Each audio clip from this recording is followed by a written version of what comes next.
Welcome, everyone, and good evening to Cal Jones Field on a Friday night Imperial Valley football evening. I will not lie to you. It is a beautiful evening for some football. People were waiting in line for hours on both sides of the fields wanting to get stands. It's just for us, VSN, this is our third game. With me since day one, Ron Rubio. Ron, been here 3 times. You've been here as a player. You've been here as a coach. The excitement always gets going around here. It doesn't matter what position you're in, coach, player, fan. This is the Super Bowl for the Imperial Valley. It's a Super Bowl for everybody in Brawley. It's a holiday for Centro and Brawley. It's an amazing environment. I mean the words, there's not enough words to say how electric this is, man. And so right now, as you're watching on your screen right now, you have the great Centro band out there. And so both teams went back into their locker rooms right now. So you will get to feel the excitement when you're watching from home or wherever you're watching from when both teams comes out. And listen, both crowds, Ron, we were watching and listening. They're both excited. The chants were starting early, that's for sure. I mean, just the electricity on this field right now. We're on the Central sidelines. They've been great hosts to us all year long. Appreciate that. Being on the field, I actually took our VIP guest down on the field to say hello to a couple of people, Coach Rookie Pena, and wish him luck, and also Coach Self. Mr. Coach, well, to us, he's always a great friend.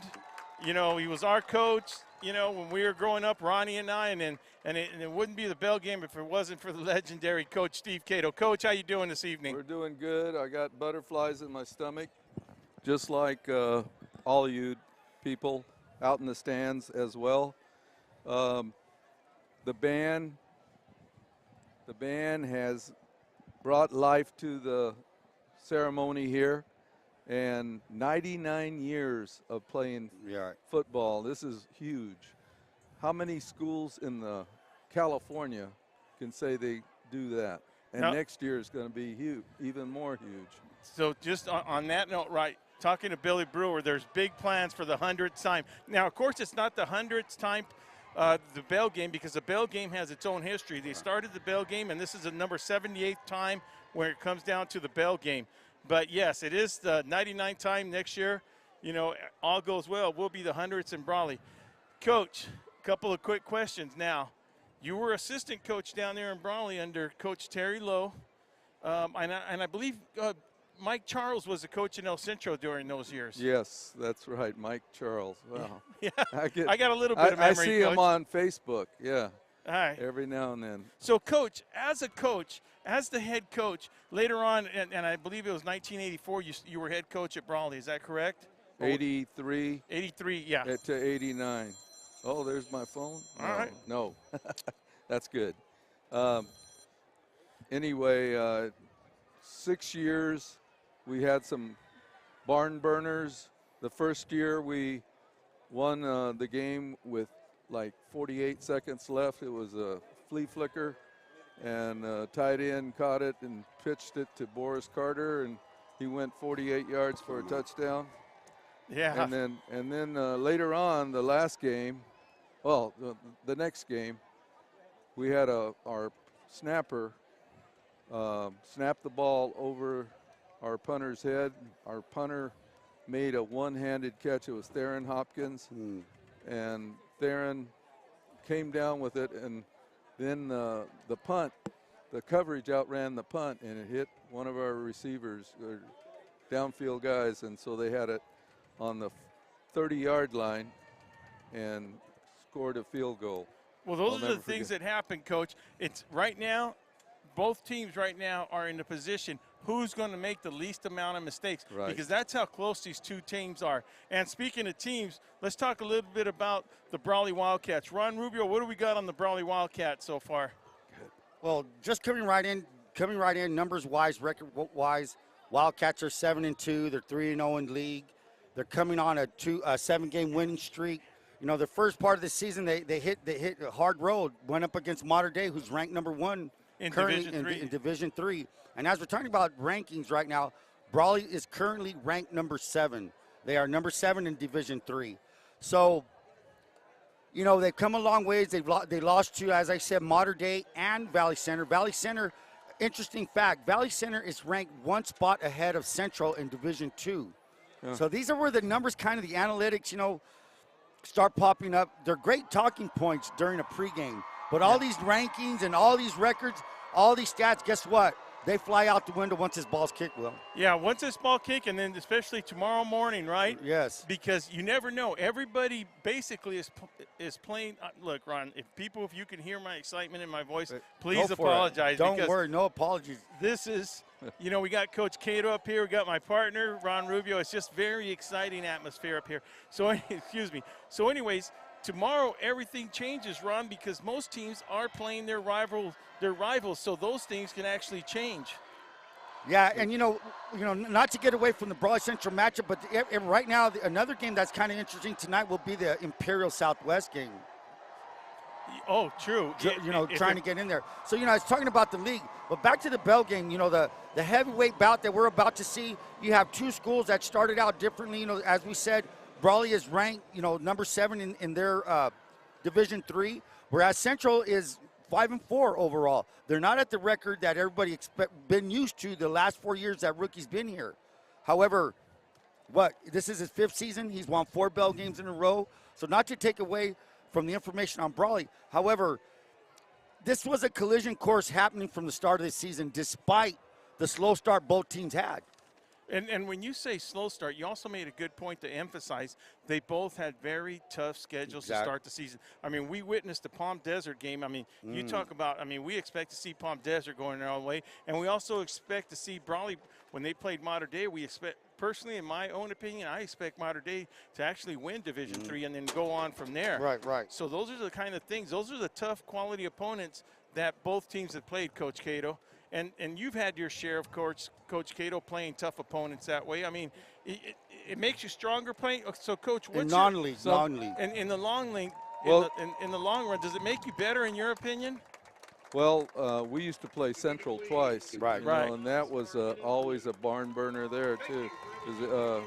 We had a speed. We had a 4.340 guy break his leg in the first game, and that broke my heart. Carry. Oh, dang. Yeah, those are the things. and well, look at Brawley's bad luck.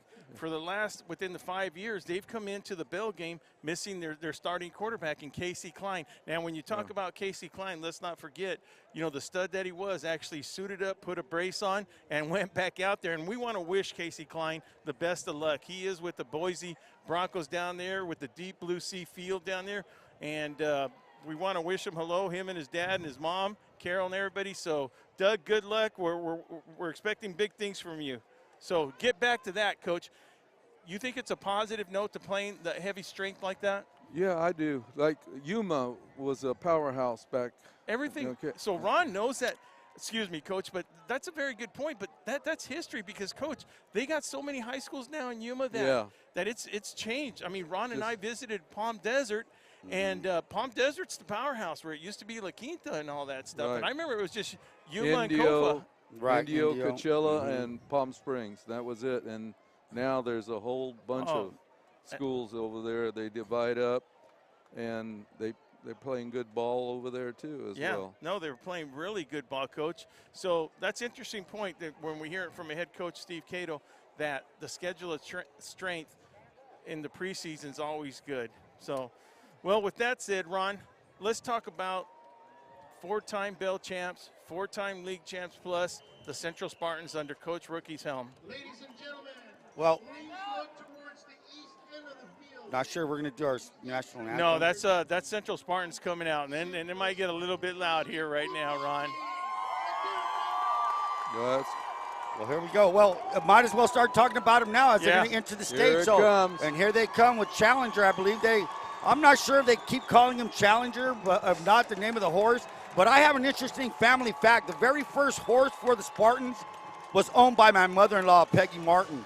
And she sold him to somebody in El Centro, and they took that horse, and that became the first Spartan horse there. And beautiful atmosphere here for the Spartans. But back to the Central Spartans and the story of their season.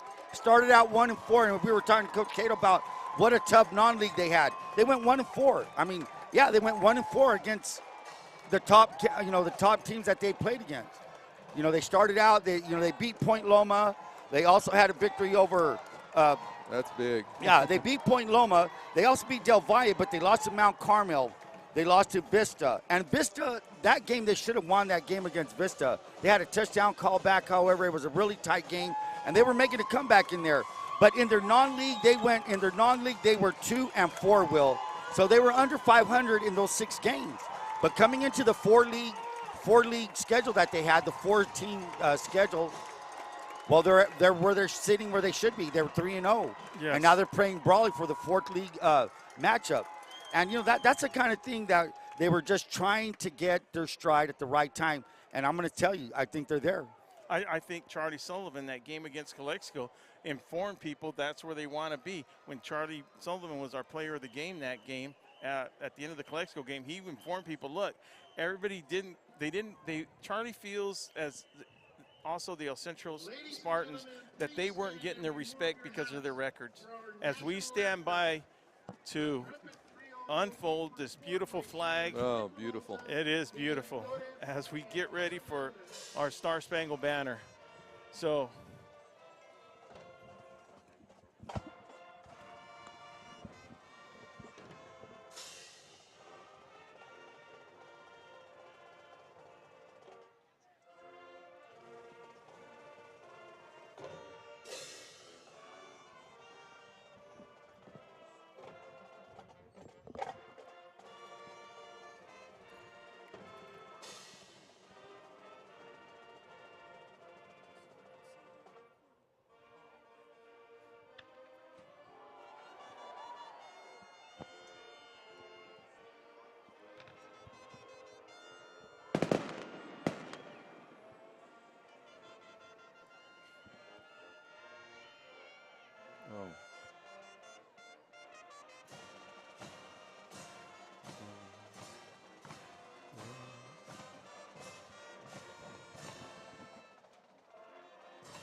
Coach, Ron and I talk about this.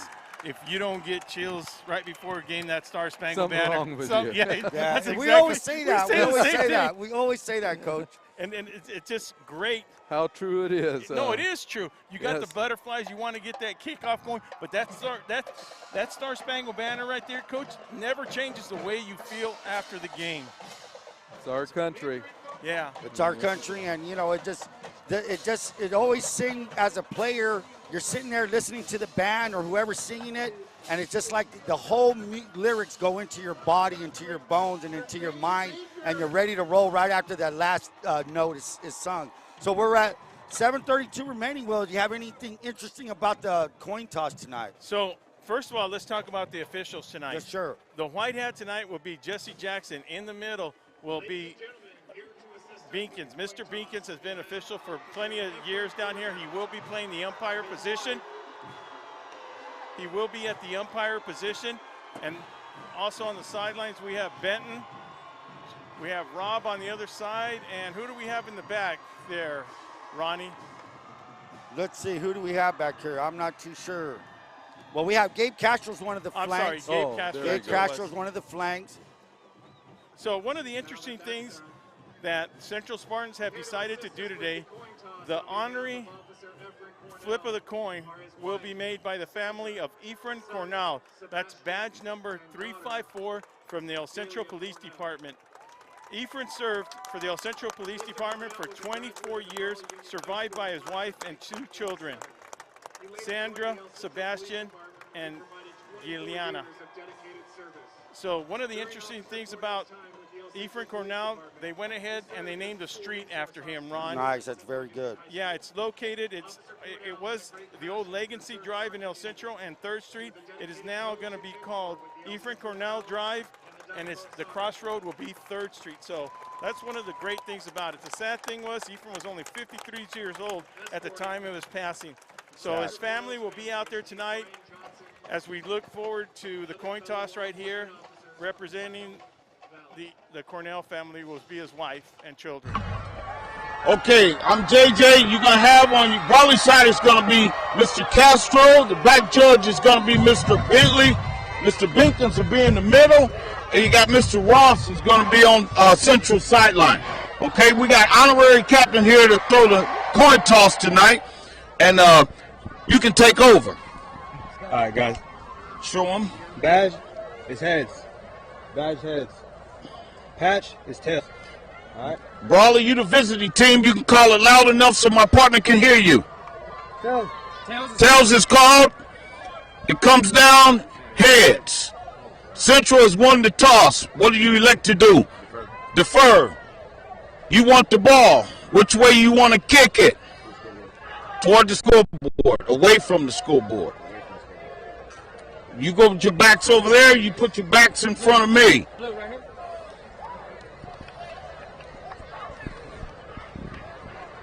Okay, here we go. Centro's won the toss. They will defer. Brawley will receive. Can you get your coin, baby?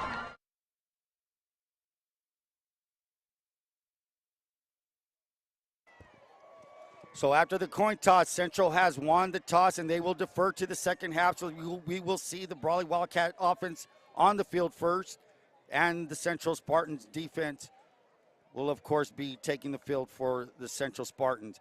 Now, before we kick off, there's a special family out there the Rookie Pena would like for me to say hello to, and that's the Pena Torrez family. That's Jason and Alex Torrez out of Las Vegas. That's Eddie and Sandra Torrez, Nicole Baylor, and Braylon Grooms. They're from St. George, and they're from Las Vegas. And let me tell you something, they're very proud of Rookie Pena.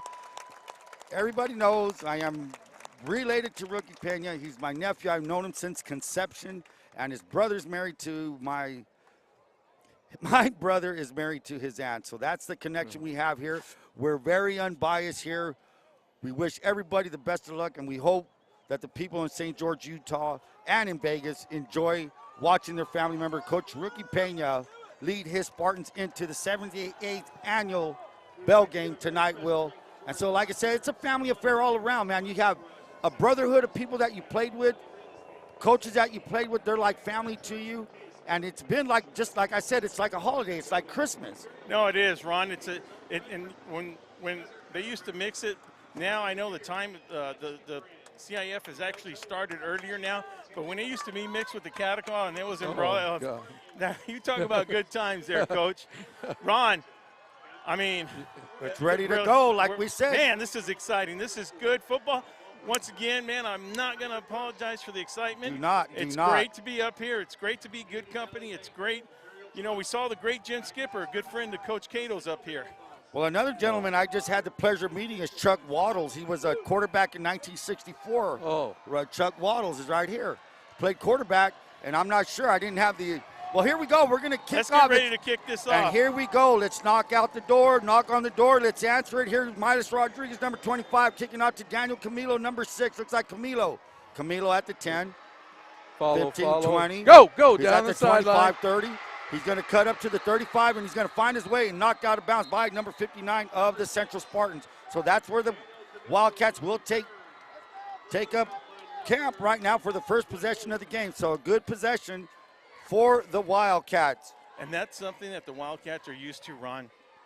Getting good yardage on that kickoff right there. And you know what? An interesting fact. It looked like that was Israel Rascon on the tackle, number 59, who is also a defensive tackle. I'm not sure if he's in the rotation right now. However, here we go. Here's the first snap, first possession, 35-yard line. Ethan Gutierrez, the junior quarterback.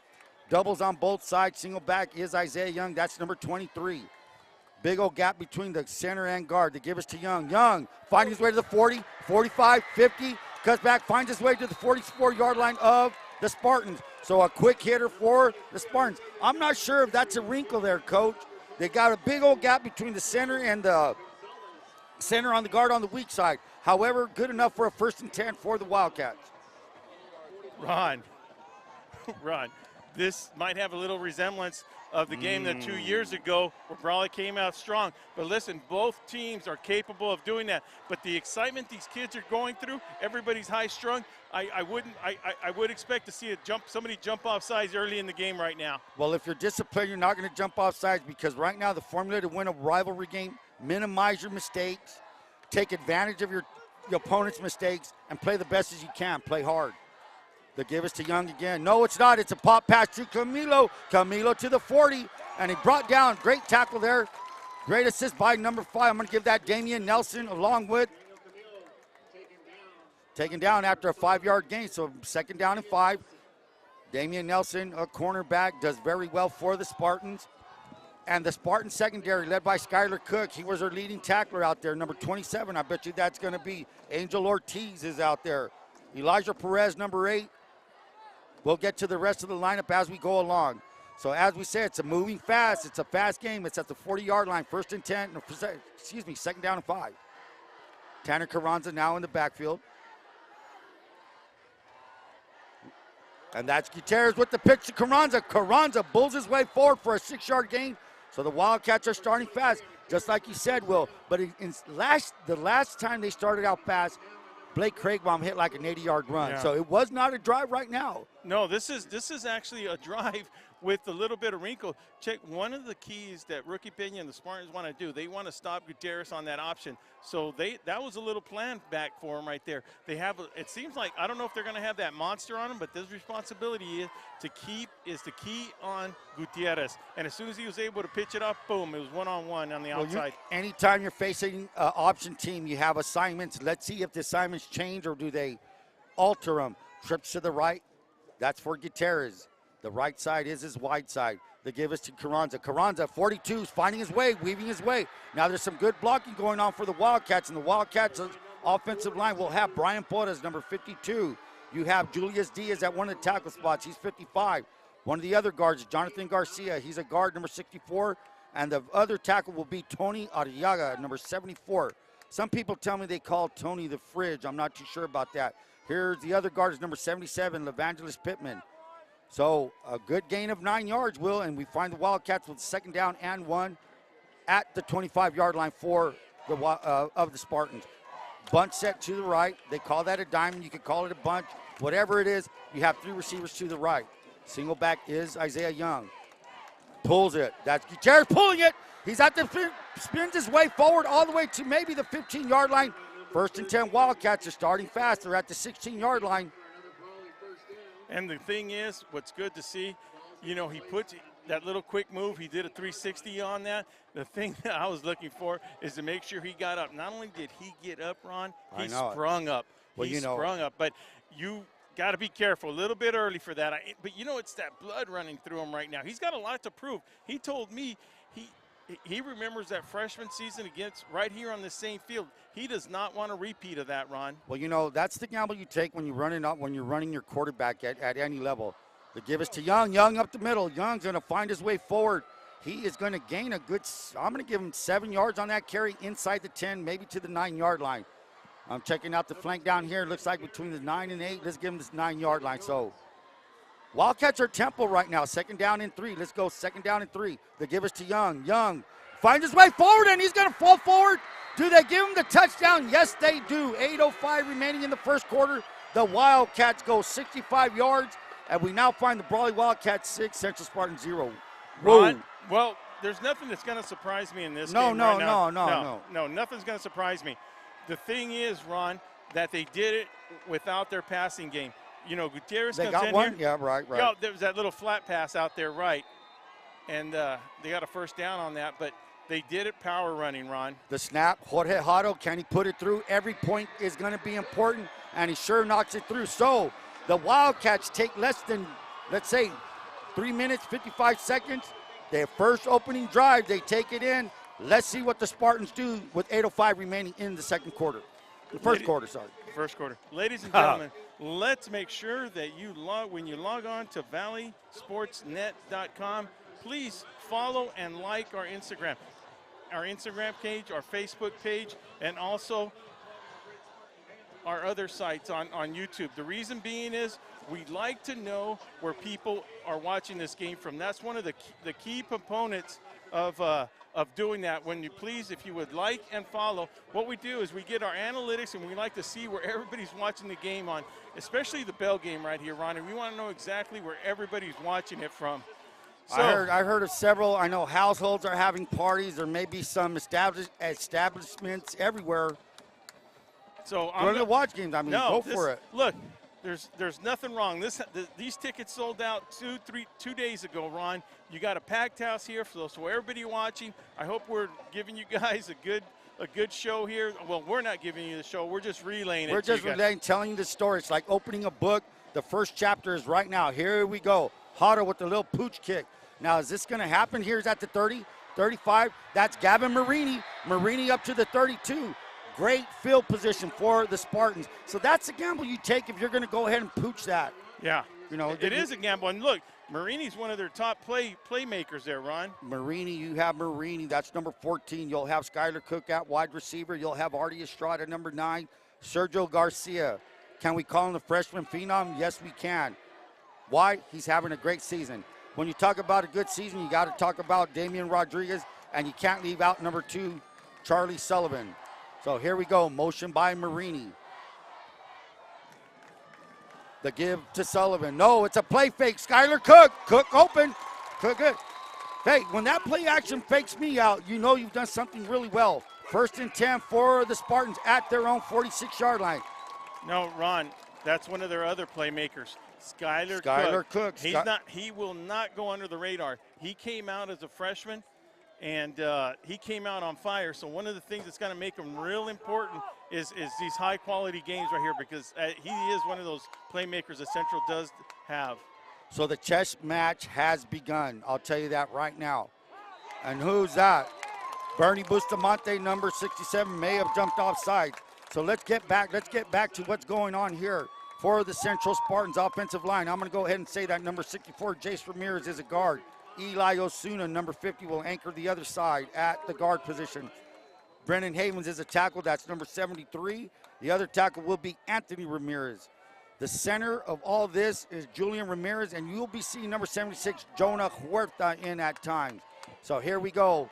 Hopefully I did not miss anybody's name. Skylar Cook, yo-yo motion. That means he'll go one way and come back the next. Rodriguez is looking. He's rolling. He's open. Overshoots him. And no reason to do that. Play the ball. And instead, Aiden Torrez decided to go for the hit. Should have went for the ball. Instead, you get a penalty. So these are the mental mistakes that you need to avoid. Yes, most definitely, Ron. We talked about this in the early part of the game, and it might come down to, and I don't know, but look, the team that makes the fewest mistakes is going to have the opportunity to, especially if it's coming down to a tight ball game. Minimize your mistakes. Capitalize on the mistakes your opponents gives you.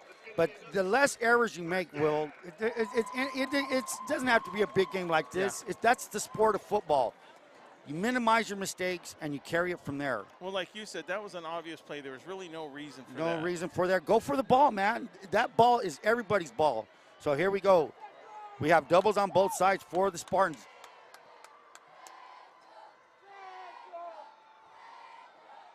Elijah, who was giving the ball there? That is number 2, Sullivan, right there. Sullivan, and not a good thing for the Wildcats is number 72. Alan Carrillo goes limping off.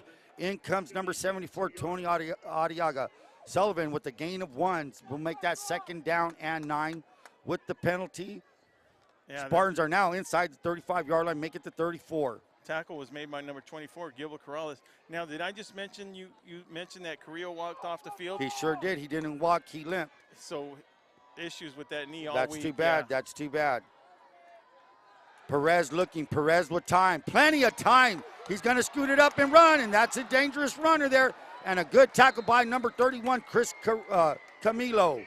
So Rodriguez, maybe a gain of 6 on the play, making it a 2nd down and 2. Ron, one of the things I do miss about being an umpire on a game like this you really can't even emphasize how hard they are hitting down there. No, that I mean, just by looking at this, you could just see the hard hitting going on. There is some vicious hit. Even in between the two tackles, there's some good hitting and you on. know, the hard hits, and here comes number 32 running in, and I'm not too sure. Is that a legal play, Will? I'm going to ask you right now. You come running onto the field like that. I didn't see. I'm not gonna. I don't know. I mean, can you just run onto the field like that? Well, the rule used to be, and that's what he's checking. If if you're in between a certain amount of yardage where the ball is snapped, you can. I don't know what the yardage on that is, and that's what J.J. Jackson's checking. Rodolfo Liziola came running onto the field, and here we go. Looks like the Spartans are in a heavy set, and the Wildcats again jumping offside. So that's going to be 10 yards on this drive, Coach, that you're giving them 10 yards. That's a first down. Offsides on the Wildcats. So a 1st and 5 for the Spartans. The ball will be placed at, let's say, the 18-yard line. So no penalty called on that, No Ron? penalty. So here we go. Snap to Sullivan. Sullivan's going to be stopped up short. Looks like Bernie Bustamante in the middle, trying to get the middle of that defensive line. Bernie Bustamante, number 67 on the tackle. That's going to make it a 2nd down and 5. Coach Cato, now that both teams have had a chance to have the ball, you start to calm down a little bit. Even I myself start to calm down a little bit, you know. So, yes. you know, and look, there's been good drives, you know, on both teams, Coach. Right. The get-off's been real good for Brawley.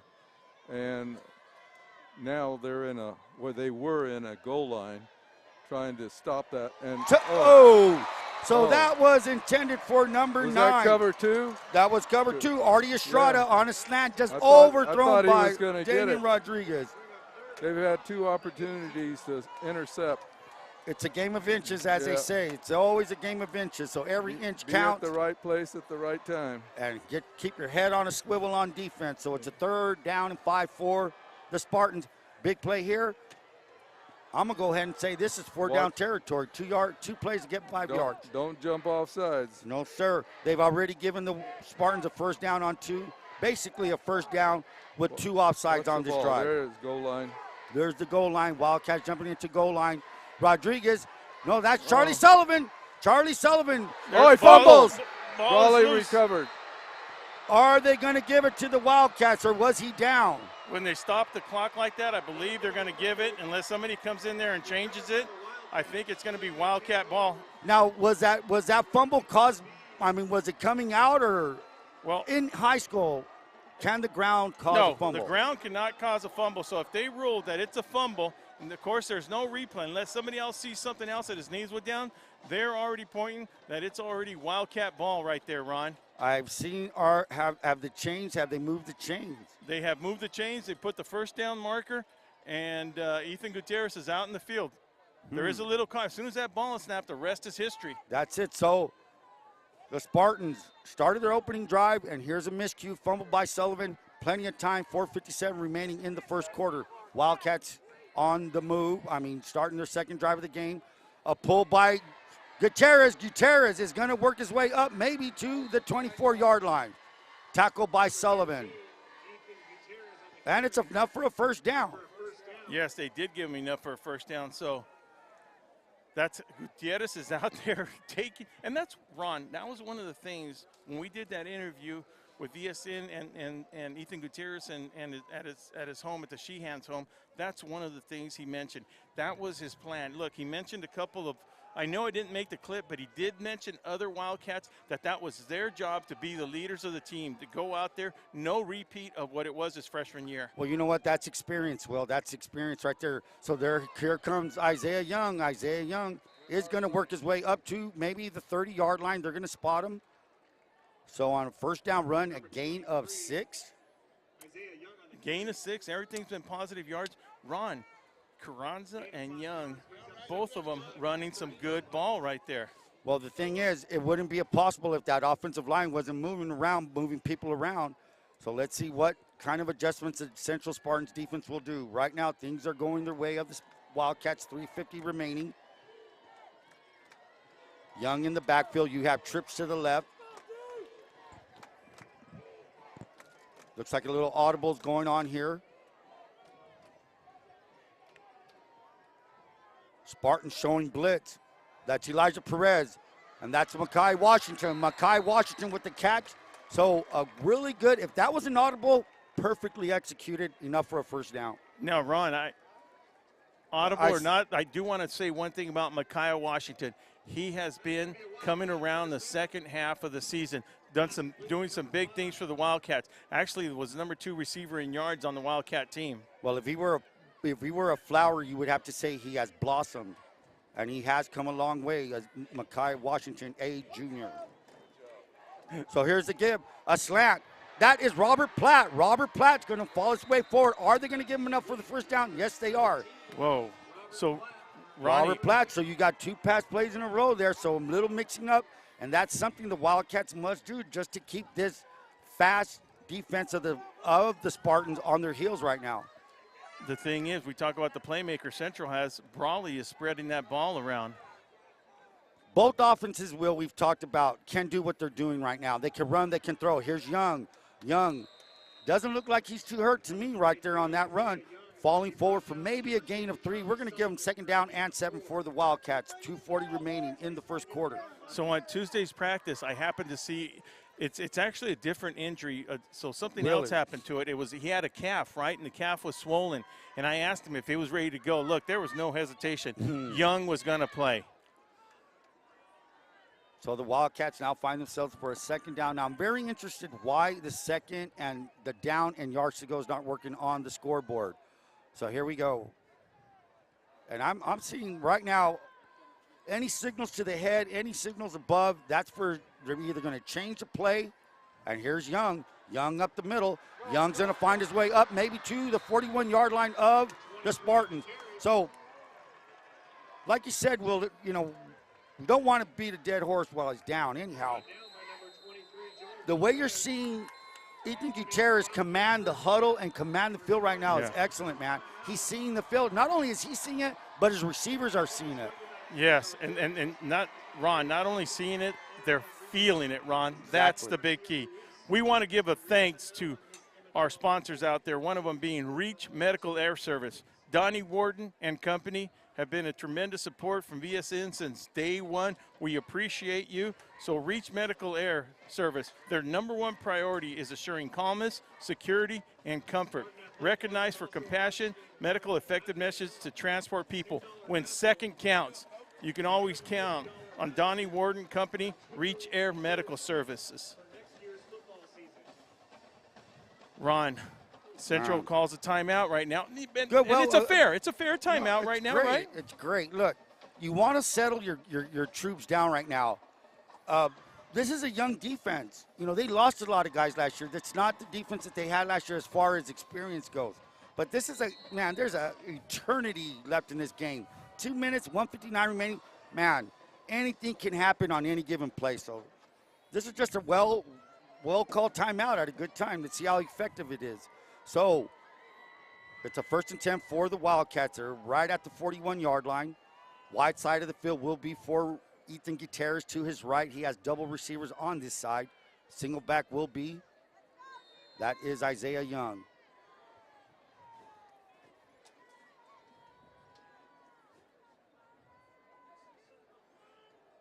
So I like the way Gutierrez is looking over that defense. Just checking it over, and now. Oh, but, you know, and that takes the timing off a little bit, you know. It sure does. I mean, well, it does. But, guys, listen, if you have a count and he's your quarterback, they know this cadence. They know his voice. Why are you jumping when he's yelling out instructions? It's not HUT 1 or HUT 2 or whatever their call is. So let me tell you, that's the third illegal procedure. Well, that's the first illegal procedure and the second offensive line error. Yeah. I mean, line play. 2 on the defense, 1 on the offense. Here we go, 1st and 15.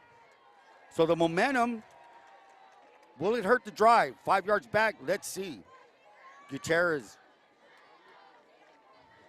Quick out to Porras, and Porras, a freshman, running before he could catch it. Now, I've always said as a coach, a drop pass is just like a turnover, man. You had a chance to make a play, instead you dropped it. It's a negative. You drop it. It's not a fumble. You get another chance, but you drop a pass, it's right in your hands. Come on. That's why you're a receiver. So one of the things about that, Ron, let's go back to the timeout that Rookie called out. It's working to his advantage right now. Well, yeah, you're 2nd down and 15. You had an offsides. You had an incomplete pass. They give us to Young. Young bulls his way forward. Young slowed up by Charlie Sullivan and with number 32, Liziola. So those are the two bangers right there on defense. They're linebackers, Liziola, 32, Sullivan, who also, you got to watch Sullivan, man. He's a two-way player. He's just a stud, He's just bro. been a standout. His whole, been a standout. And this is a big game for him. He's only a junior. Ron, can I get you to see if you noticed if Rookie made any difference, any changes on that defensive formation? Negative. He kept the same formation? Coach Martin is in there. They're not going to give up. You're not going to raise your hands and say, hey, man, they scored 1 touchdown on us. Let's change things. True, no, true that. Good point, Let's Ron. just settle down, do what we're told to do, alignment, assignment, football. Let's go. Bunch to the right. 3rd down and 12. Your chair is looking, and it's picked off. Picked off. He eyed that guy all the way. Picked off by number 23 of the Spartans. Number 23 is Joel Gonzalez Valdez. He sat home. He did his job, Coach. Yeah. He sat in his zone. He let him throw the ball. Interception. Hey, but that all started with an illegal procedure, a drop pass. Right. A timeout before but also that puts you in a what? They were in 3rd and 15. That's the kind of play call Brandon Young didn't want to do. But either way, here it is. All right, Spartans now at the 46-yard line. That is correct. These are the things we also expected this type of ball game. That's The team that makes fewer mistakes out here. It's called the ebb and flow of a football game. Marini yo-yo motion to give us to Sullivan. Sullivan tries the left side. Does he get a couple of yards? Yes, he does. They're going to give him 4 on the play. 2nd down and 6. 2nd down and 6, 4. So with 45 seconds to go, Ron, I'm still got to stand up to watch this is an emotional roller coaster right here. I mean, this is just love this. This is what I love about high school football. If there's anybody in the stands with a Ricola or Hall's mentholatum call drop, I need them. I'm out. That'd be a nice view to watch the game. So here we go. We have a 2nd down and 6. Rodriguez rolling to his right. Rodriguez winds up, throws, and he's wide open. Touch. No, that is. It is caught. It is caught. Garcia, the kid's been doing it all year long. Yeah. And let me tell you something. Rodriguez threw to a spot, not to a man. And Jake Garcia tracked it down. And that's what that kid has, Coach. That kid is a freshman. He's a freshman. Look, I'm going to say it right now. Garcia's not the biggest. He's not the strongest. He's not the fastest. But that kid gets open and he catches the ball. What do you want to do? That's all you need out of a receiver. Hey, so with that big play, that ends the first quarter. We started with a bang, and we're going to end the first quarter with a bang. Brawley Wildcats 7, Spartans 0. And VSN will be right back for a message from our sponsors.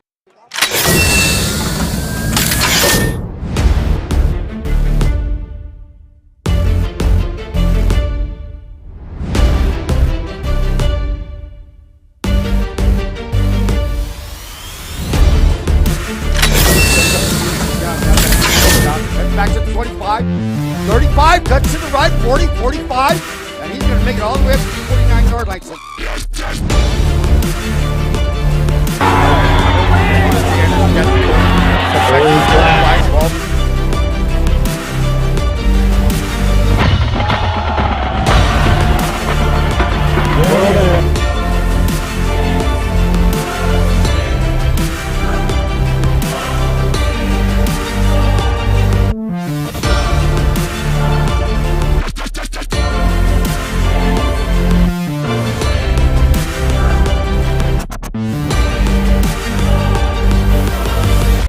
Welcome back, everyone. So the end of the first quarter. Let's see what the Spartans can do when they're inside the 10-yard line. Spartans at the 4-yard line to give it Sullivan up the middle. Tries the right side. Sullivan bulls his way forward. Touchdown Spartans. 11:55 remaining. Set up by that amazing catch by Jake Garcia. 4-yard power run by Sullivan. 11:55 remaining, second quarter. 7-6 Brawley. Yeah, when you talk about Sullivan, he looks like he was not going to be No, denied. nobody was going to stop him on that play. And you know what? That right side of the line knocked it out. So here we go. Holding on the hold will be Hernandez. Miles Rodriguez set for the kick. The hold is down. The kick is up, and it is good. So every point's going to count. Every point's going to count. It don't matter how it gets over. As long as it gets over, point for the Spartans. 11:55. Central Spartans 7, Brawley Wildcats 7. When I was in high school. And a word from our sponsors, IV Welding and Mechanical, industrial welding contractor. For all your heavy metal needs, call Fred Baeza at 760-482-9353. That's IV Welding and Mechanical in El Centro. Top Notch Barber, located in El Centro at 317 Wake Avenue, open 7 days. Open up 7 days a week, Monday through Saturday, 8 a.m. to 9 p.m. Where your haircuts, your regular haircuts are still $20. Say hello to Big Chris from everybody here at VSN. You should have said my name. And Town Pump is now open. Make sure and call in your reservations at 760-344-3663 for them beautiful steaks. Open Tuesday through Saturday. Stop by and say hello to Juanita and Gabe. Ron. Wow. 7-0, 11:55 to go. Both teams, Wildcats get the ball. Turnovers have been key. Turnovers and, well, mistakes, you know. Yeah. The Wildcats on that one drive were driving the ball really good, and then they had 2 negative plays in a row. Here we go. Miles Rodriguez pooching at 2. Porras at the 15, 20. He finds a gap. 30, 35, 40, and gets knocked out of bounds by number 59. Now all the chippiness began. It's knocked out by number 55 of the Spartans. One thing about the chippiness, it's always good. You know, you're in front of the sidelines. It's cool. I don't think it ever gets out of hand, but, you know, we got a good crew out there starting with Jesse Jackson and then Nathan Beacons. I mean, it's the adrenaline's running high, Ron. Israel Rascone knocks the runner out of bounds. Trying to get the numbers on the defensive line. Is that Michael Fisher, number 53? You have number 68 out there. He rotates in. That is Nicholas Jimenez. Jimenez had a big ball game against the Imperial Tigers the last time we were here at Cal Jones Field. The give is to Young. Young to the 40. Young, straight arms, taking Skylar Cook all the way down inside the 25. Big run for the back from Brawley. Well, one of the things you're going to see about Brandon. No, he's done. He's done. That's done. I mean, that's the leg they were worried about. And that's the effort the kid gives. He doesn't know any other speed but 100%. So Young with the big run sets up Brawley with all the way inside the 23-yard line. And the knee, he tried to jog off and he couldn't. Now that's one of the things look, I'm sure everybody on the Central sidelines and in the stands, if they want to beat Brawley, they want to beat Brawley at 100%. I can guarantee you that much. That's part of the casualties of war, man, when you're playing football like this. You know, at this point in the season, everybody's a little bit banged up. If you're 100% without an injury, you're a freak of nature. Isaiah Young has worked his tail off for 4 years. And nice to see him out. Maybe it was a cramp. Yeah, maybe. But you don't know. We're not going to say he's out. We're not going to speculate. I mean, he walked off, but here we go. There was a plan on this, Ron. They still have Tanner Carranza, and Tanner Carranza has shown that he is capable of holding his own. So here we go. We have Tanner Carranza. Tanner has a name. His name is Tanner. Don't call me Tyler Carranza. And the give is to Carranza. Carranza finds his way up, maybe to the 20-yard line again. Let's give him 3 yards on the play. No, they're not going to give him 3. They're going to give him 2.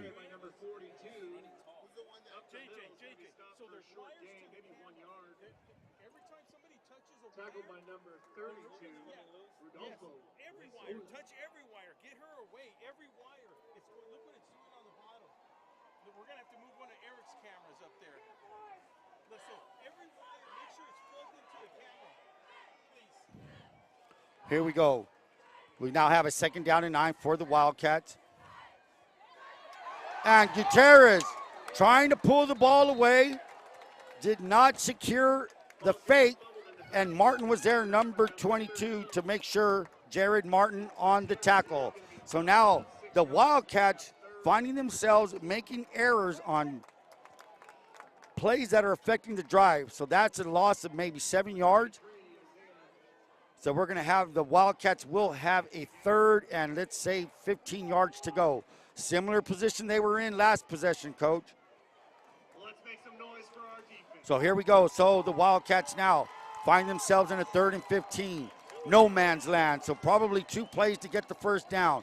Doubles to the right, doubles to the left. Single back is Young. Young is back in the game. Gutierrez looking. Does he have time? He's going to roll to his left. He's signaling. He tells the receiver to go up, cuts back to the 20, and he's going to fall forward maybe to the 18-yard line, well short of the first down, maybe by 4 yards. Could be a field goal, could not be. Let's see what Jorge Haro, does he have the boot in him to get, and they're going to go for it. 4th down and 6. The ball is placed at the 18-yard line. If they set up a field goal, let's go. The most likely kick, it's a 38-yarder from here, I would say. So here it is, 7-7 tie ball game, 9-10 and ticking. Wildcats kind of in a tight set, double wing, single receivers, number 5 to the right. And we are going to get a timeout by the Wildcats. So what? The Wildcats now find themselves using their first timeout of the game.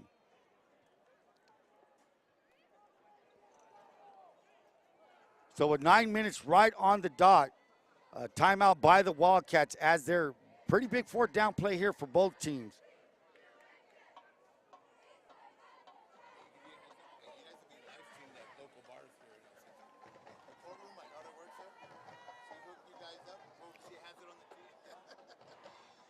So here we are talking to fans of Central, and like I said, the venues out there. I just heard the courthouse has a game on. Hey, the courthouse has great food. Why not go down there? Courtroom by the courthouse. That's what I was thinking. I've been there a few times. So anyhow, the courtroom is there, and great food, great atmosphere, good drink, and a great game to watch. So here we go. Hope you didn't have to go to the real courthouse. No. I was there for support. Ron, it wouldn't be a bell game if it wasn't, Mr. Honorary VIP of VSN coming up here and saying hello to us, Coach Cato. Here we go, Ron. Lead us the way. 4th down and 6 for the Wildcats to give us to Young, and there's nothing doing there. Ooh. So a 4th down play, you run it up the middle. No way for a first down for the Wildcats. Not sure who made the tackle. I was already looking to see if Gutierrez was pulling, did not see the tackler. Great defensive stand for the Spartans. So the Spartans now will take over at their own 17-yard line, 1st and 10, with 8:57 remaining. Johnny's Burrito, an Imperial Valley tradition since 1963. Eat what you love. Johnny's Burritos, located in Brawley, El Centro, and Brawley. 1st and 10 for the Spartans. Damon Rodriguez motioning Garcia. They give us to Garcia on the jet sweep, and there's not nice tackle. Tony Arriaga on there, number 32. Mario Casares with the tackle. So penetration by D tackle Tony Arriaga, who was put in to service due to the injury by Alan Carrillo. So a good play there, loss of 2. We'll make that a 2nd down and 12 for the Spartans. So big play on defense, trips to the right. Sullivan single back next to Rodriguez. Wide side to the right of Rodriguez. He rolls to his right. He's looking, has plenty of time. He shoots, he's open. That's Gavin Marini. Marini falls back to the 25. Will progress stopped at the 25. Short of the first down by, let's say 3. I'm going to give him 2 yards. 2 yards on that. 2 yards short, 2 yards short. So it's going to be a 3rd down and 8, Will. 3rd down and 8. And to tell you the truth, Central Spartans went where their quarterback went, Rodriguez, wherever he goes, Ron. And he has been pretty effective as of early late with 7:54 to go till halftime. Well, you know what? We've seen the progression, the maturity of Rodriguez. He's not the kid that played against Palm Desert.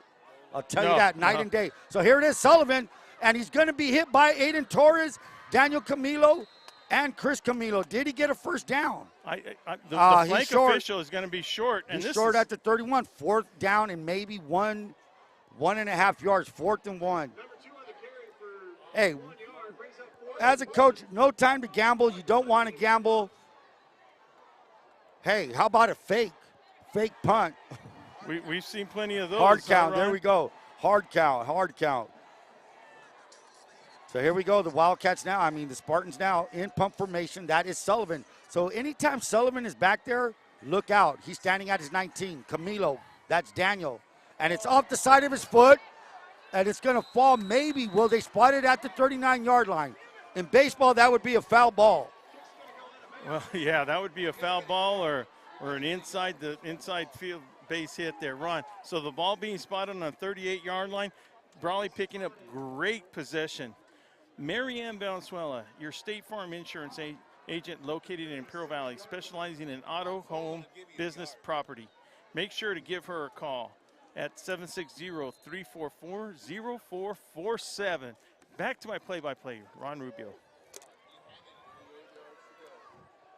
So the Wildcats now, after that last possession, failing on a 4th and 6, find themselves at the 38-yard line. Young, no, slant to Platt. Platt drops it. Second drop pass of, now that's a stat, folks, you need to keep in mind. 2 drop passes so far by the Wildcats. 2nd and 10 instead of bursting something, who knows? Well, the thing is also, Ron, I felt from watching up here, hey, Gutierrez, they asked him to throw the ball right back right after that Oski. He got picked off in the last series of football. In the last series that they had, he's not scared. He's not going to let that one interception affect him at all. That short memory, that's what he's got to have. That's what the leaders got to have. That's the luxury both teams have. They have 2 quarterbacks who, hey man, they're gunslingers. They have a misfire in one. They're not going to shut them down. And there's Young forward 2, maybe a gain of 4. We're going to give him 5. 2nd down and 5 for the Wildcats. Make that 3rd and 5. Look, I know. My math is kind of wrong. Let's go 3rd and 6. I know Isaiah's tough as nails, so I want to know the name of that doctor they got on that sideline and let him come back out here because that's Dr. Fareed on their sidelines, Coach. So here we go. Can the Spartans stop them? Here we go. 3rd down and 6. Trips to the right. Single back is Young. 1 receiver to the left. That's Washington. A slant, there it is. There's that same pass to Platt. This time Platt holds on. That's number 17, Robert Platt. Platt being a sophomore. Yes, sir, a sophomore right now. Played as a freshman in the spring league or the spring COVID season. Grandson of Jay Platt. Not just Jay Platt. I refer to him as the great Jay Platt. The great Jay Platt, and his father, Robert Platt, was a Wildcat as well. Cannonball Platt. We used to call him Bam Bam from the Flintstones. No, and a good wrestler in his day. Excellent wrestler, may I say. But anyways, yeah, Robert showing that, some great flashes, and that we love to see. Ron and I and Coach Cato love to see out of Robert Platt, number 17 for the Wildcats. Good bloodlines. Here's the give us to Young. Young, maybe 3 yards on that play. Brought down by, trying to see the people piling up. There's Sullivan on the pile. Looks like Martin may have been on that tackle. So now a 2nd down and 6 for the Wildcats. Ball's inside the 20, we'll say the 19. 5:18 remaining. It's been a fist fight. We knew it was going to happen. It's happening. Yeah, this is. There's no, this is going to go 12 rounds. This is a toe-to-toe heavyweight fight. Trips to the left. Whiteside's to his left. That's Gutierrez. The give us to Young. No, it's not. He's looking. He throws another pick, and that is Skyler Cook. Cook to the 30, 20. 20. Knocked out of bounds. 2nd turnover of the night. 2nd pick of the night. So with 4:50 remaining, Spartans get out of a hole and now find themselves possession of the ball. I'm going to say at the 21-yard line. So they dodge a bullet. 4:50 remaining in the 2nd quarter. So we talked about it, Will. So, Ron, go ahead. We talked about it. You got to eliminate your mistakes. And here, why not? Tempo, not a huddle. We've got the turnover. Let's go. And that's what the Spartans are doing. Trip to the right. Motion by Cook, who just got the pick. Big pick by Skylar Cook. He is the leader of the defensive back. Here's Sullivan, nothing there. Tackle by, that's number 25. That is Moreno. Matt Moreno. And look like by number 31, Chris Camilo. So a loss of 2, second down and 12. So the defense for the Central Spartans is doing what they're doing. They're bending and keep bending, but not breaking. Not breaking. You gain all the yards you want as long as you don't get in the end zone. That's what you want. That's exactly what the defense of the Spartans are doing. Second down and 12 for the Spartans. He has trips to the right. That is yo-yo motion by Skylar Cook. He's going to go back. That's the yo-yo. He rolls to the right. That's Marini. Marini trying to cut back. Marini is going to be brought down by Chris Camilo. And Chris Camilo playing a whale of a ball game right now on defense. Ball up to the 22-yard line, maybe back to the line of scrimmage. Chris Camilo being the #1 tackler on the Wildcat side. Wow, did not know that. So here we go, 3rd down and 9. 3rd and 9 for the Spartans. 3:44 remaining.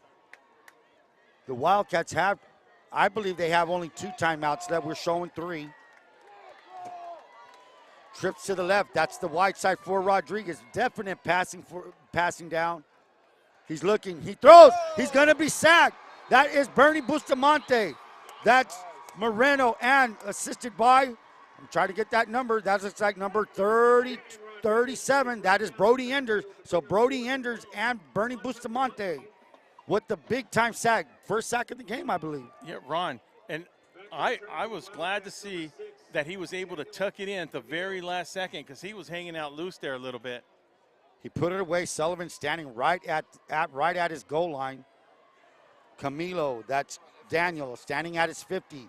The last punt by Sullivan was off the side of his foot. Here's a punt, and it's another pop-up. Will it be? It gets a little bit of a Spartan bounce, thankfully, into the 41-yard line. So with the bounce, not a bad punt. Standing at his standing right at his goal line, gets to the 41. That's where the Wildcats will take over with 2:41 remaining. With 2:41 remaining, like Ron said, defense is going to be the key right now because the Wildcats, with only them having only 2 timeouts, Ron, and under 3 minutes to go, it's going to be up to that Central Spartans to stop them. Like we said, they're bending, but they're not breaking. So as we get ready for these Wildcats. 2:41 remaining. That's where they're going to start their drive. As you said, 2 timeouts remaining. Is this game going a little too fast for you, Ron? Not too fast, not too fast. I like this speed. Here we go. Bunt set on top. Pulled by Gutierrez. Gutierrez going to walk his way out, maybe gains. How are they going to give him? They're going to give him 4. And second down and 6. Just a smart play on that. 2, look, you don't have to take those unnecessary hits. And the other thing. Get out of bounds. Play another play, man. Stop the clock. You stop the clock with that. Smart move, smart move. 2:37 remaining.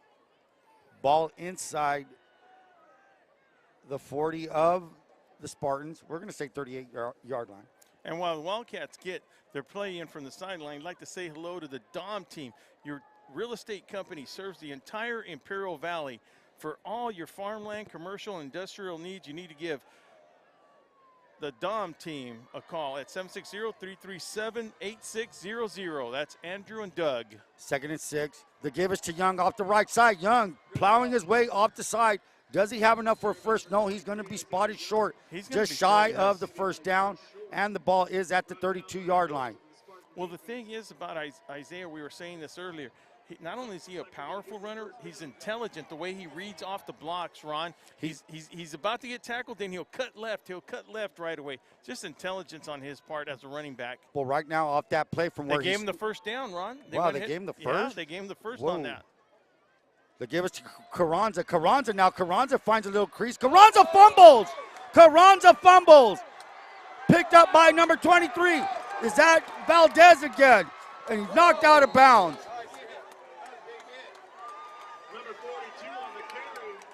Whoa, number 23 with the scoop. That's Joel Gonzalez Valdez. Valdez got a pick earlier, I believe. That was a clean hit, Will, wasn't it? Yeah, yeah, just straight up. You got a lot of Central players there in front, but no, I'm not. No, what I'm talking, I just wanted to make sure everybody got up and everything was clean. Nothing wrong about that. 3 turnovers, Ron. 3 turnovers, and guess what? 3 turnovers deep in their own on their own. No, 2 inside. Yeah, 2 inside Spartan territory. Now that can cost you. Like we said, ton of time left. 2:05 remaining in the second quarter. Better call timeout. You can't. And it looks like Brawley did not have enough men on the field. I think Brawley was short a player, maybe a defensive lineman, and sure was. Looks like they were short a guy. So, hey, good run by Young. First down. Carranza peeled off a good 6-yard send run. Hold on to the ball, drop the ball. 1 fumble, 2 interceptions. Not what you want to do if you're trying to win this bell game. VSN will be right back.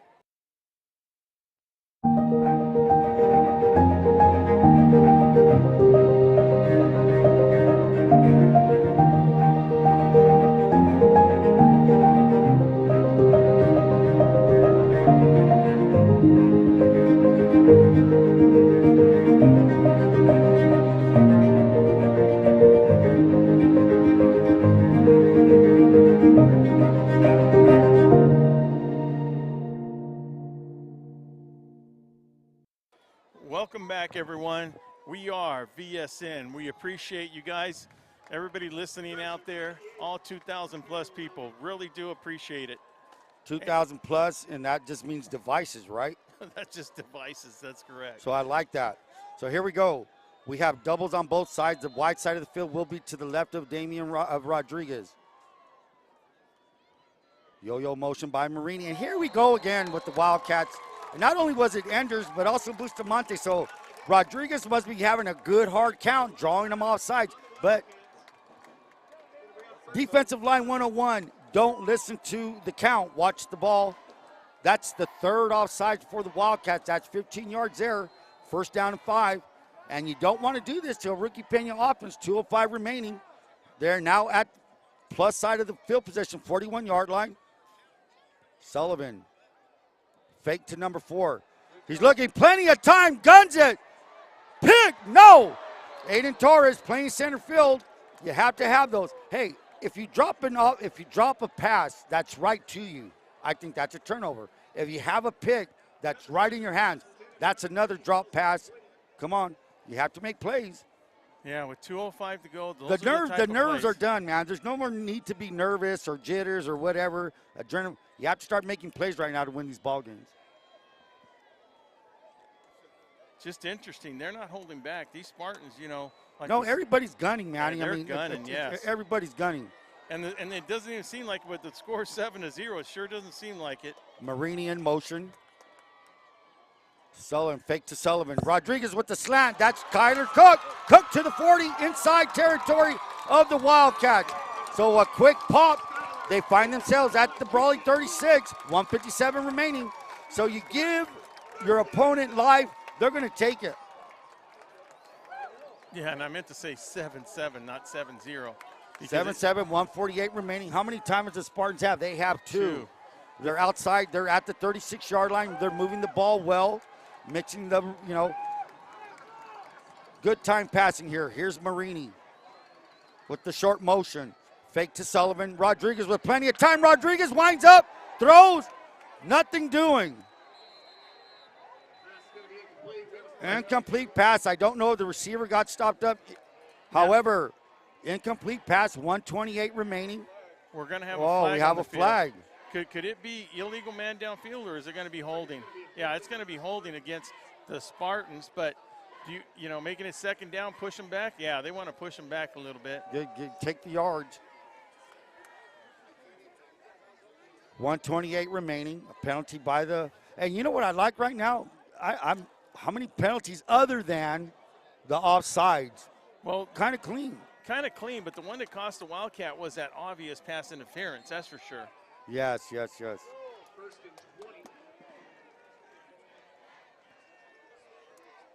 First and 20 for the Spartans. Quick pass to Garcia. Garcia drops it, takes his eyes off it. Quick wide receiver screen. You want to call it flanker screen. Quick pop pass, incomplete. Second down and 20, 1:25 remaining.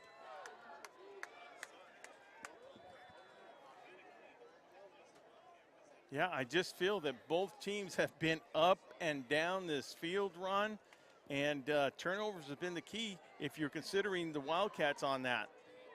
Well, you know, the thing is the offenses are clicking. They're both are good offenses. So are we going to have a timeout? Timeout by Rookie Pena and the Spartans. So with 125 remaining, the Spartans will burn another timeout. How much does that give them? That will leave them with one more timeout after we come back from our word with our sponsors. Reducing energy use during the summer is more important than ever. This summer, IID encourages you to do your part by setting your thermostat to 78 degrees or higher, avoiding the use of large appliances between 4 and 9 p.m., and turning off all unnecessary lighting. But there's more. IID provides a number of summer energy-saving opportunities to help you make the most of your energy savings efforts. Check out our tips and energy saving guides at IID.com. Let's work together to stay cool and save energy this summer. Welcome back, everyone. And as we get a report from one of our statisticians, Benny Carter, we have had a total of 6 penalties called. And I'm going to bet maybe 4 Brawley or 5 for Brawley. Spartans been playing clean except for that hold right now. Well, here we go. Penalties and turnovers will hurt you. 125 remaining. Spartans find themselves at the 46-yard line of the Wildcats. Trips to the left. That's the wide side for Damian Rodriguez. Rodriguez will semi-roll to his left. He has plenty of time. He looks. He has plenty of time. He throws. And it is incomplete, intended for Marini. Now, Ron, as I was looking downfield on that, there was a lot of green pasture down in front of him, but he wanted to throw it downfield. I felt he could have ran on that play.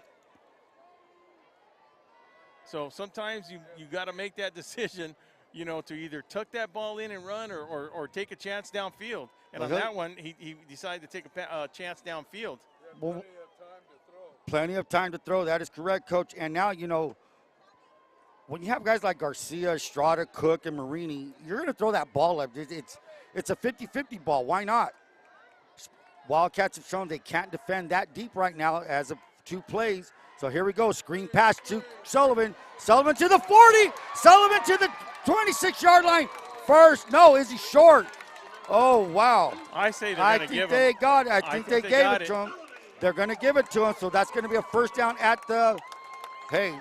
Move those chains and start the clock with 1 minute, 1:05 to go. And, of course, great play call. Great timing on that play call right there by Coach Pena. With 1 minute left. They only have 1 timeout left. Do you clock it? What do you do? There's no hurry up on him. There's no hurry up. The ball's at the 26. Trips to the left. 45 seconds remaining.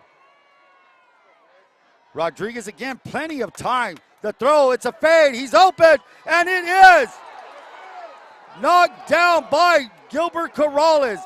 Intended for Skylar Cook. So they throw a fade to the left.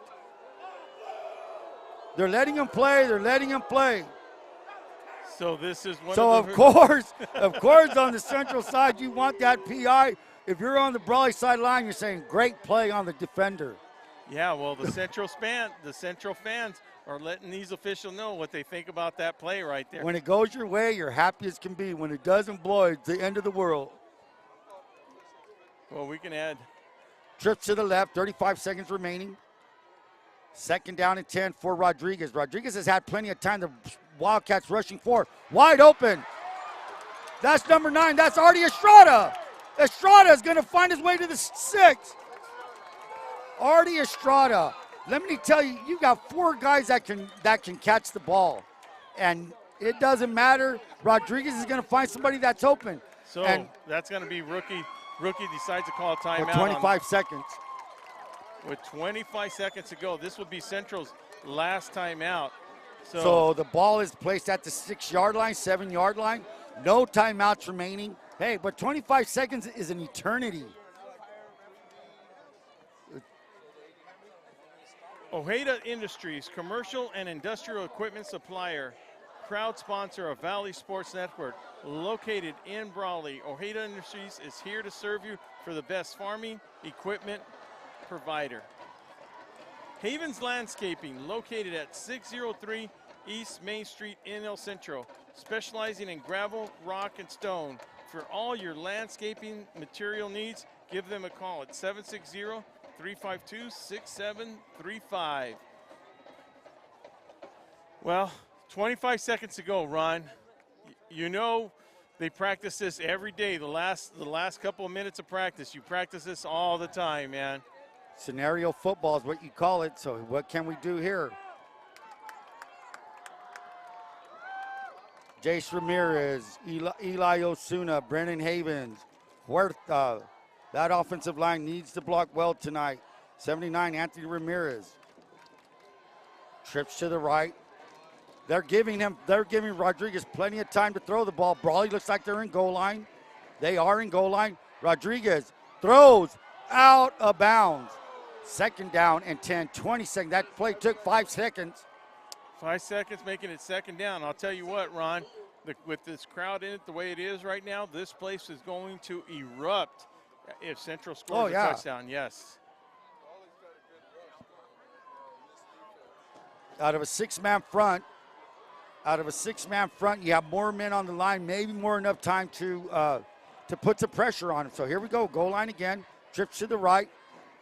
You can't rule out Sullivan. Sullivan's blocking, rolling is Rodriguez, and they're gonna get Camilo for pass interference on Garcia. So that's gonna be an automatic first, or what's the story on that if you're at the 7-yard line? So half the distance for sure. Half the distance to the goal line, but I still believe it's going to be second down, Ron, because it's not an automatic first down. I got you. So not an automatic first down, as Will says. And one of the things that Coach Cato was saying is that Brawley has been putting on a good rush.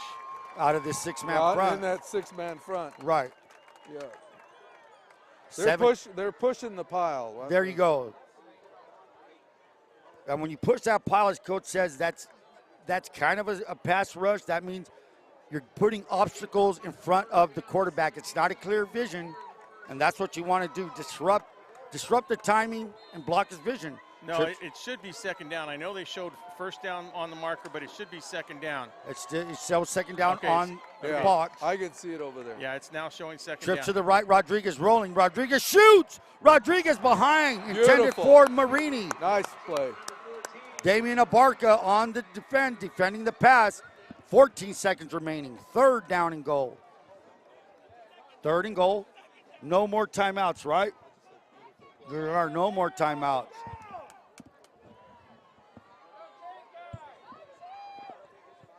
So 14 seconds to go. Third down, Ron.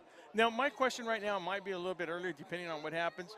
Ron, kick it or go for it on let's say they don't get it, they don't get their 6 points right now. Now look, okay, well you said that it was not enough for a first down. Now that's what seems to be the question. Even rookie Pena is questioning. Well, that's irrelevant because they ran a play. So they're not going to be able to go back on downs because of that play they just ran right now.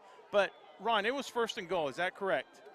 I mean, it was second and goal. It was second and goal. Okay, second and goal, right? They got half the distance because you said what? Because but it didn't. The distance did not give them a first down because it's not an automatic first down.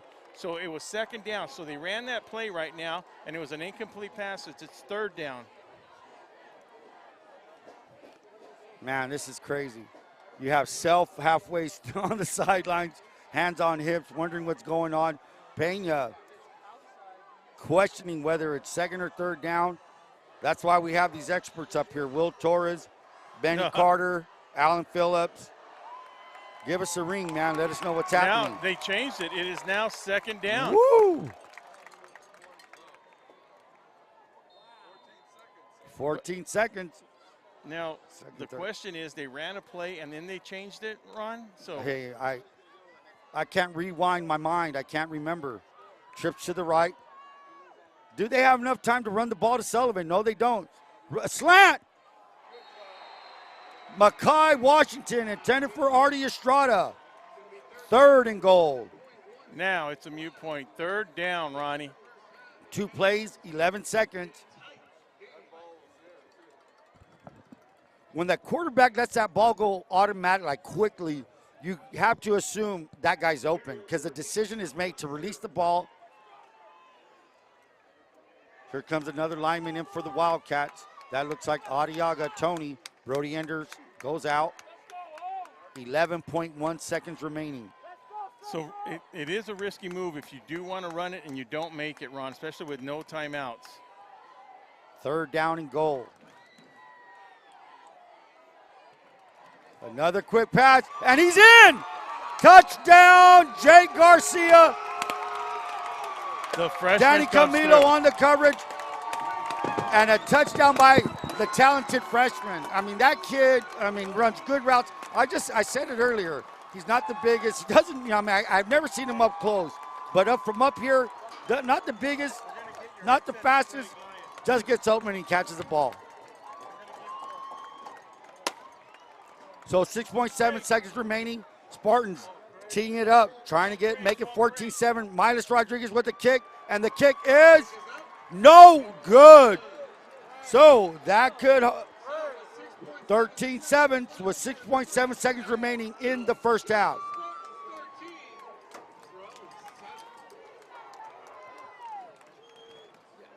Woo! It's a barn burner. It's crazy. And that is exactly what the Spartans needed. Got Craig Lyons up here, Ronnie. 6-7 to go till halftime. 6.7 seconds remaining. We have enough time for a kickoff. Now, you never know what can happen on a kickoff. So, you can't cancel out any problems. And, the Wildcats now find themselves down 13-7.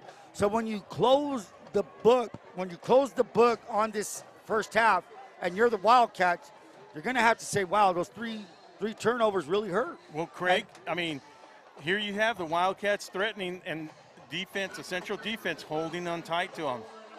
Yeah, well, like you say, the turnover game is very important in a bell game, always. And if you're losing the turnover game, it means that you might not be ahead on the scoreboard. So, but hey, I'll tell you on this one, I'm a little concerned. Our Central's kick defense hasn't been really solid, so they're going to have to do a better job this time as they're kicking off.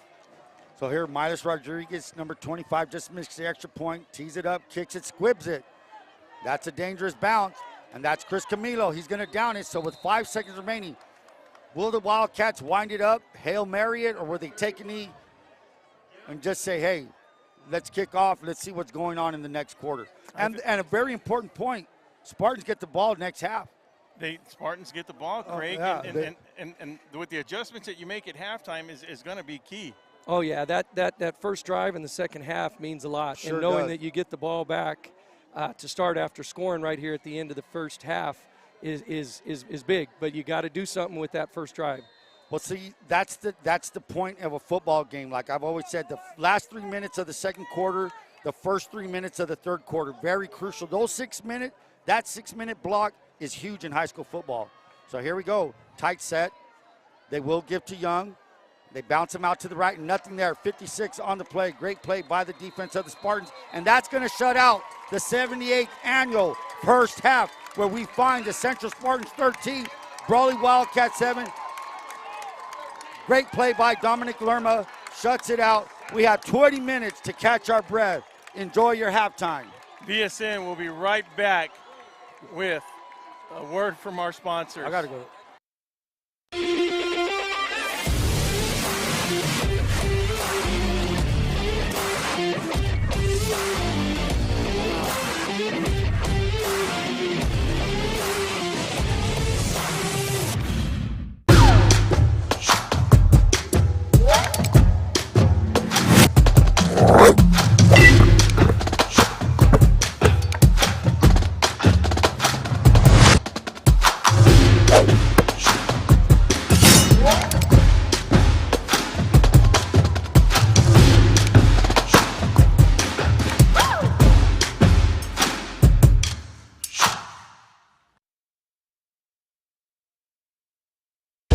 Whether you're looking to purchase or sell, your next home awaits. Give the Dom team a call. With over 50 years of experience and over 100 years in the Imperial Valley, Andy and Doug can help you find the right home at the right price fast. Visit us online at www.thedomteam.com and let Andrew and Doug find the perfect home for you. Call today, 760-337-8600. Grab your boots and cowboy hats. It's going to be a wild ride. The time you've all been waiting for is finally here. It's official. The Cowboys are back in town. The 2021 Cattle Call Jamboree, presented by the Chamber of Commerce for Greater Brawley and One World Beef, is around the corner. We are so ready. Are you? Visit www.brawleychamber.com or call 760-344-3160 for more information. Yeehaw!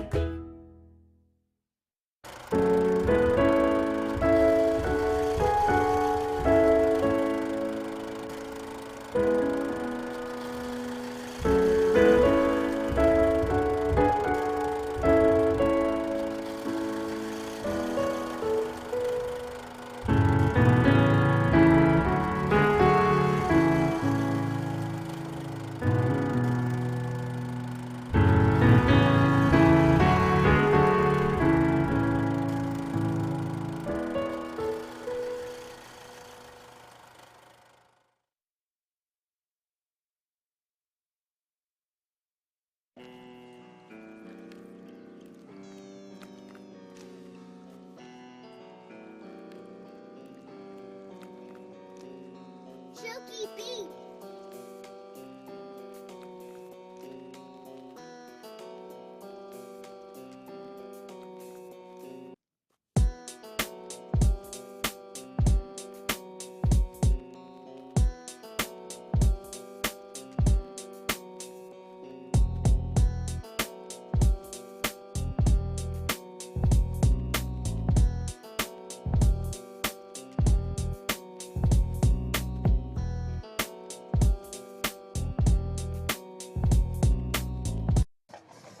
Welcome back as we look at our halftime festivities from the great Central stand. With me upstairs right here is principal for Central Union High School, Craig Lyon. Craig, 1988 graduate of Central Union High School, go off to college, do your stuff, come back. What happens after that? Well, you know, it's crazy. I came back after graduating, from college, went to Calipat for 1 year, kind of late start, got over there and worked to Calipat, came to Central for 1 year, and then that's when Central and Southwest split. And I was one of those ones that was lucky enough to be able to go and start Southwest when it opened. And you lasted at Southwest, I mean, a lot of years right there. Oh, yeah, 19 years I was at Southwest. And then you come over here, and then what a time to come and be principal at Central Union High School, man. Yeah, it was, like I said, I really enjoyed my 19 years at Southwest. It was a great place to work, and really thought, honestly, that probably I would be principal maybe at Southwest sometime. But the opportunity to Central came up, and I took advantage of it and came over here, and, man, it's just been a ride for the last 7 years. I mean, I'm loving every minute of it. That's weird. 7 years. You say that 7 years, and I still remember talking to you down there at Southwest, but that's how quick it goes and stuff. Yeah. And I'm sure, you guys are all veterans. I mean, you guys want, especially with the COVID years, adjusting not just to the sports, but to everything else, the classrooms. I mean, you guys were dealing with all kinds of stuff, whether it came to be a drinking fountain or separating whatever it was. That was a challenge for everybody, And on top of that, we have a beautiful STEM building that's going in. So the construction that we've seen on campus, and then you go into distance learning and the COVID. I mean, it's been, I guarantee you the last 5 years, I'll never be able to recreate ever because of all the things that are going on. But that's probably at a lot of places. But it's just great to be able to be here and work with the great, my faculty, the staff, they're amazing. And it has been a nice experience to deal with all that with them. Yeah, and one of the things that you deal with, you get the privilege and you get the honor of being the principal at a great time these last 4 years. Ricky Pena come in, and Ricky's the first one to tell you it's not just Ricky Pena. Yeah. It took the whole town, the whole community to build the program that is built right now. So talk about those days when Ricky came on. I mean, here you go. I mean, let's be honest. There's no hiding the fact. Okay, listen, do we really want this Brawley guy here? Is that what it's going to take? And what was it that sold the people on Rookie? Well, it's crazy because I knew Rookie because he was looking to get in. I actually interviewed him when I was at Southwest, but at that time he wasn't ready to be able to come in and be a teacher, so he had to wait a couple years, and then to have that second opportunity.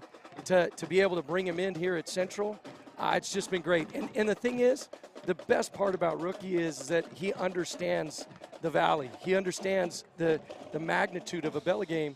And so when he came in, it was like, hey, Central has its own traditions. And granted, I was part of those traditions with Cal Jones. Correct. And what Cal started here in those, the late 80s and 90s, and you take and Rookie went to those old-time guys that supported Coach Jones and says, what do we need to do? And he was all for it to bring them back in. And so we brought alumni back in on the coaching staff who understood what it was like to be a Central football player. So what he didn't understand completely about Central, he found out really quick with his coaching staff. And that's a credit to him because he picked quality individuals to be a part of his coaching staff. No, and that, I mean, listen, that was just a great route. If you look at his coaching staff, everybody is the alumni stuff. Now, I did ask that question to Coach Self, and it's funny, and I was looking at Coach Self this past Sunday. We were doing an interview, and I asked Coach Self, one of the things is he also has coaches that have been there long-term and stuff like that. And I go, are all your coaches high school alumni graduates? And then I go, who didn't graduate from Brawley? And he was the only one that hadn't graduated from Brawley, So, I mean, the same can be said about Rookie down here, Yeah.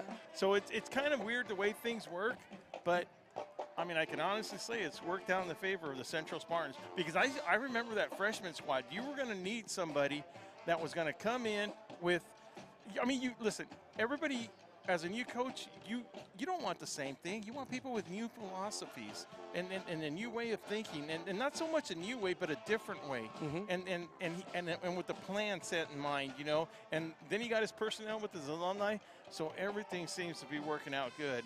Yeah, and it's like you said. I mean, the biggest thing with Coach Pena, it's about understanding that he's going to take the talent we have and enhance what they can do. And you can see that, obviously, the coach that we had prior to, he's a great coach. The problem is that he didn't have the staff that Coach Pena has, and the fact that Coach Pena, spending 14 years or so in college, was able to teach our guys a system that they could all be a part of. And I think that's important because if you can have a coach, you can have a great coach, but if he doesn't have a good coaching staff around him that he can influence and teach and make them better, they're not going to be as successful. And Coach Pena, it's about playing for something bigger than themselves, right? That's what he tells these kids. And you can see it. It's from the coaches to the teachers to the administrators to the players. We've all bought into what he's doing. And it's not, like he'll tell you, it's not just him. It's all of us, and we all have to be a part of it. So, I mean, and now you're seeing, look at tonight, I mean, this is what we wanted. And I didn't get to see that the first year or two when I was here, but I'm getting to see it the last 3 or 4 years. And on that point, as we see now, I mean, when it comes to Bell game, of course, everything is always different. But this Bell game, I mean, it's always going to be tight. No matter. Well, no, 2 years ago it wasn't. But besides that one,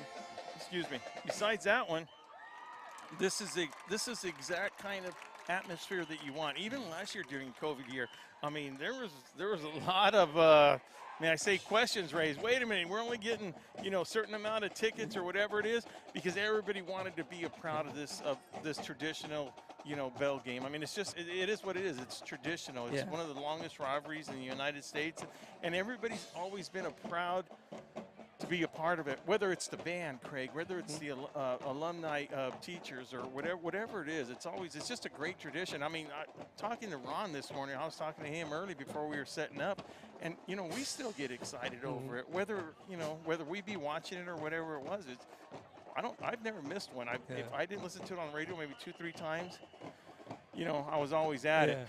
But, well, and it's like you said, it's that. My uncle right now, my Uncle Chris is in Washington watching the game right now on VSN. I mean, that's what my Uncle Steve is in Nevada, and he, I mean, they're all guys that played football at Central at one time, and to say that they're watching the game, thousands of miles away, that's a credit to this game. This is what's important about this game, and I love it because that's the thing for me, being a graduate of Central, but not only the fact that my uncles all were Central grads and played some football at Central, and my grandparents were from Central. So it is a big thing, and people talk about the Bell game all year long, wanting to know when it is and when we're going to play and this and that. So it is exciting to have that. And congratulations to you. Congratulations to your staff. and all your superintendents that support this whole program. I mean, as we're seeing evident up here, that it is also, you know, by the band and everything else. You know, it's a good time to be a Central Spartan right now. Well, you know, and that's the thing. I've said that over and over. It is tough to recreate a Friday night anywhere else because of the great Spartan band, the tall flags, the drill team, you know, I mean, the cheerleaders, the blue zone, and I mean, you look across and look at Brawley's, you know, student section. They're amazing. Yeah. I mean, they had a huge flag out, a big flag that covered almost the whole section. Those are the things that you want to have at a high school game. And while we saw that flag up there, that was one of the things. That's the first thing I talked to him. I go, Craig, check that out. And he goes, well, we got to get one of those. We got to get one of those flags. Well, and the best part about it is that my daughter, who's a teacher at Brawley, she's one of the advisors that's helping over there in the student section. So that's the thing, is that even families get to, you know, have a little bit of rivalry between. Did she tell you that flag was coming out? She didn't tell me the flag was coming out. But we also didn't tell her the fireworks were going to come out either. So she texted me, and she's like, wow, fireworks. And I'm like, yeah, well, and I went, gee, look at that big, you know, banner that they had. So that's pretty cool. Yeah. Well, Craig, like I said, congratulations. Score 13-7. You know, 3 things in that game: turnovers and that missed extra point.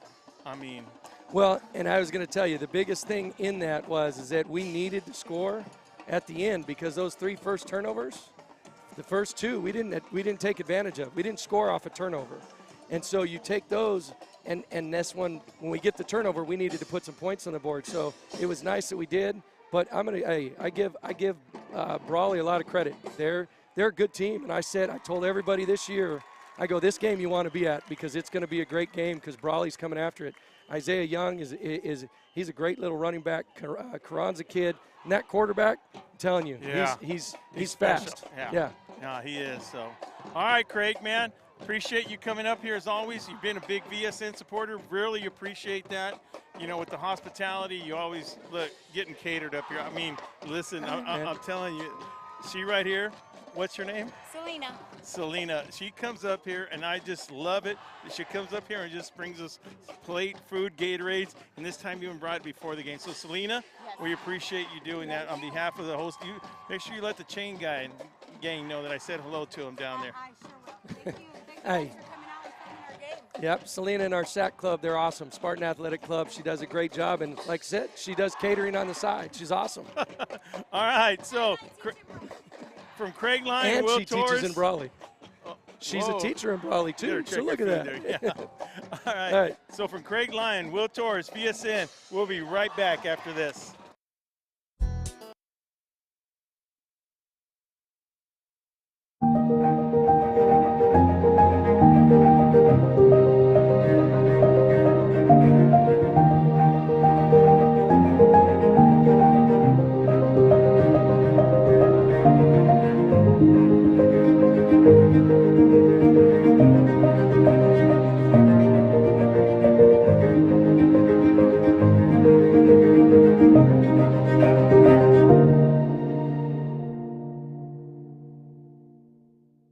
Reducing energy use during the summer is more important than ever. This summer, IID encourages you to do your part by setting your thermostat to 78 degrees or higher, avoiding the use of large appliances between 4 and 9 p.m., and turning off all unnecessary lighting. But there's more.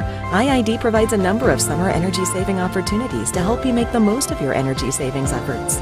Check out our tips and energy-saving guides at IID.com. Let's work together to stay cool and save energy this summer.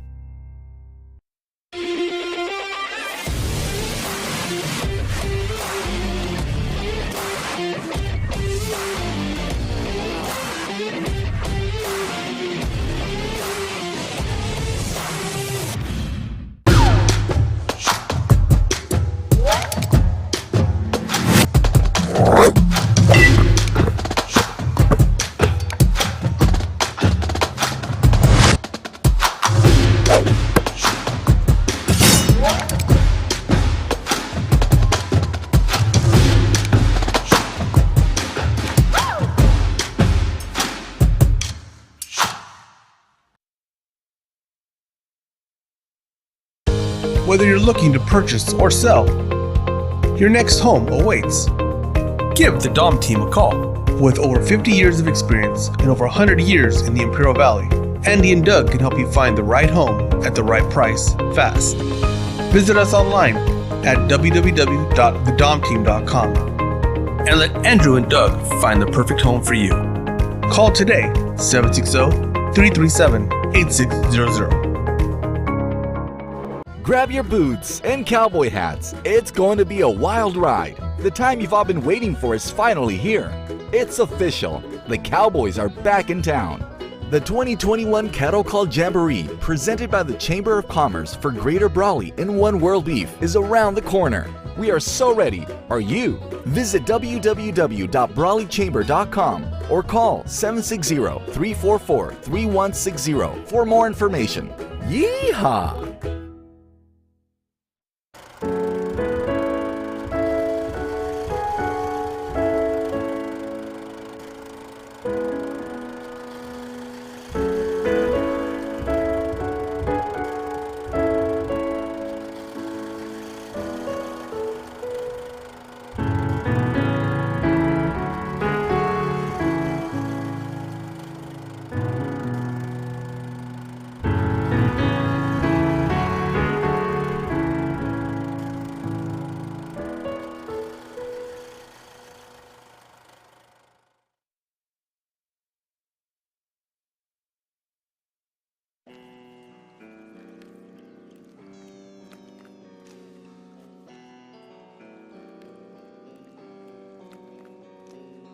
Silky beat.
Reducing energy use during the summer is more important than ever. This summer, IID encourages you to do your part by setting your thermostat to 78 degrees or higher, avoiding the use of large appliances between 4 and 9 p.m., and turning off all unnecessary lighting.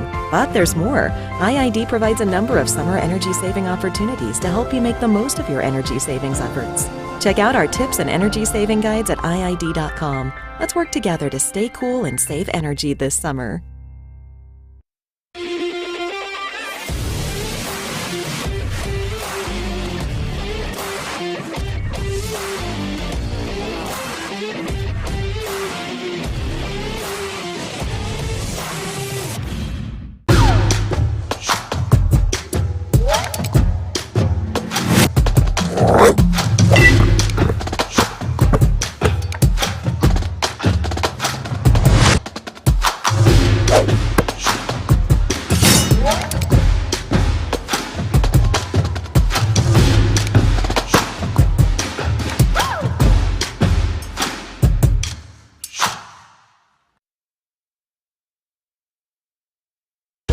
Whether you're looking to purchase or sell, your next home awaits. Give the Dom team a call. With over 50 years of experience and over 100 years in the Imperial Valley, Andy and Doug can help you find the right home at the right price fast. Visit us online at www.thedomteam.com and let Andrew and Doug find the perfect home for you.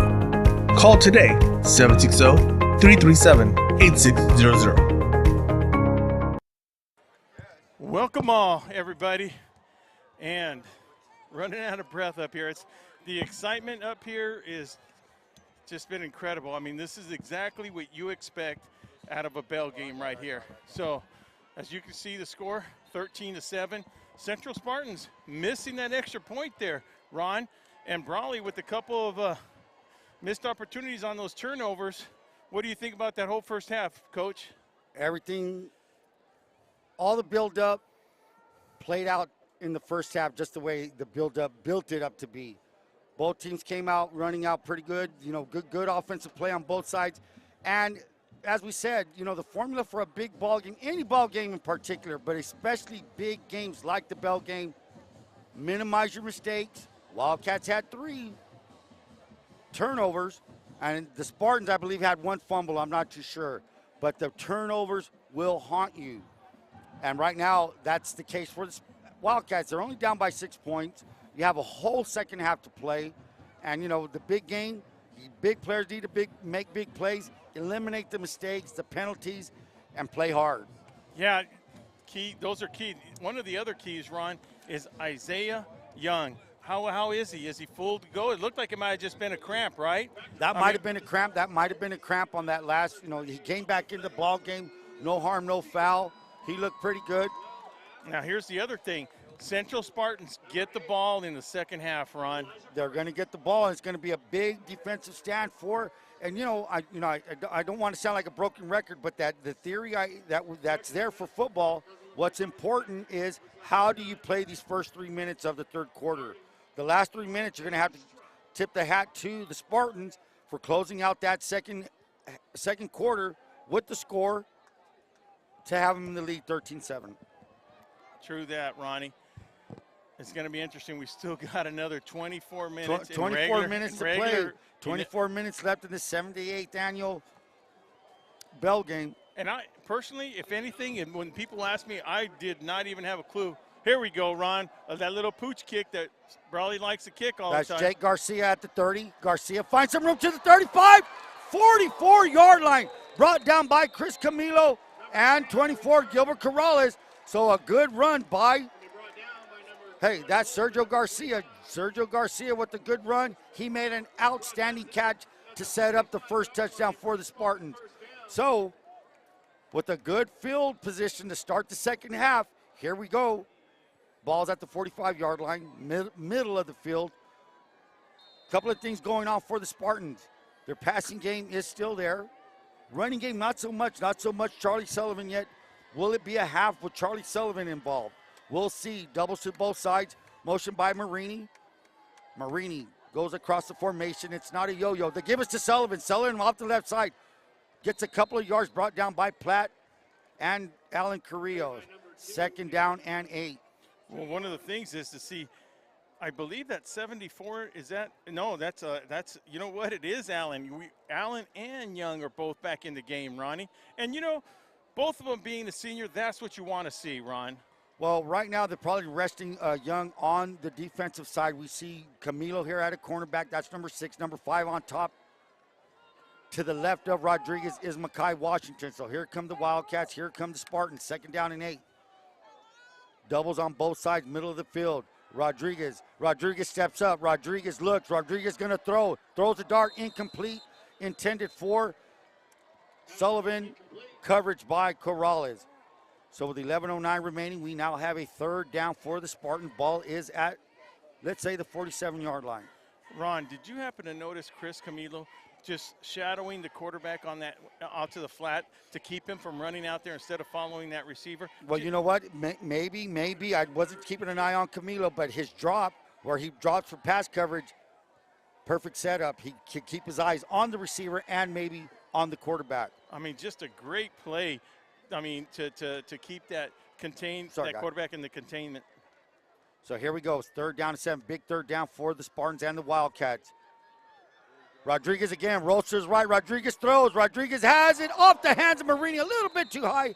We usually see Marini come down with passes like that. It's now going to set up a fourth down and punting situation for the Spartans. Sullivan will, so the Wildcats get a stop, 3 and out, after that good kickoff return by Sergio Garcia.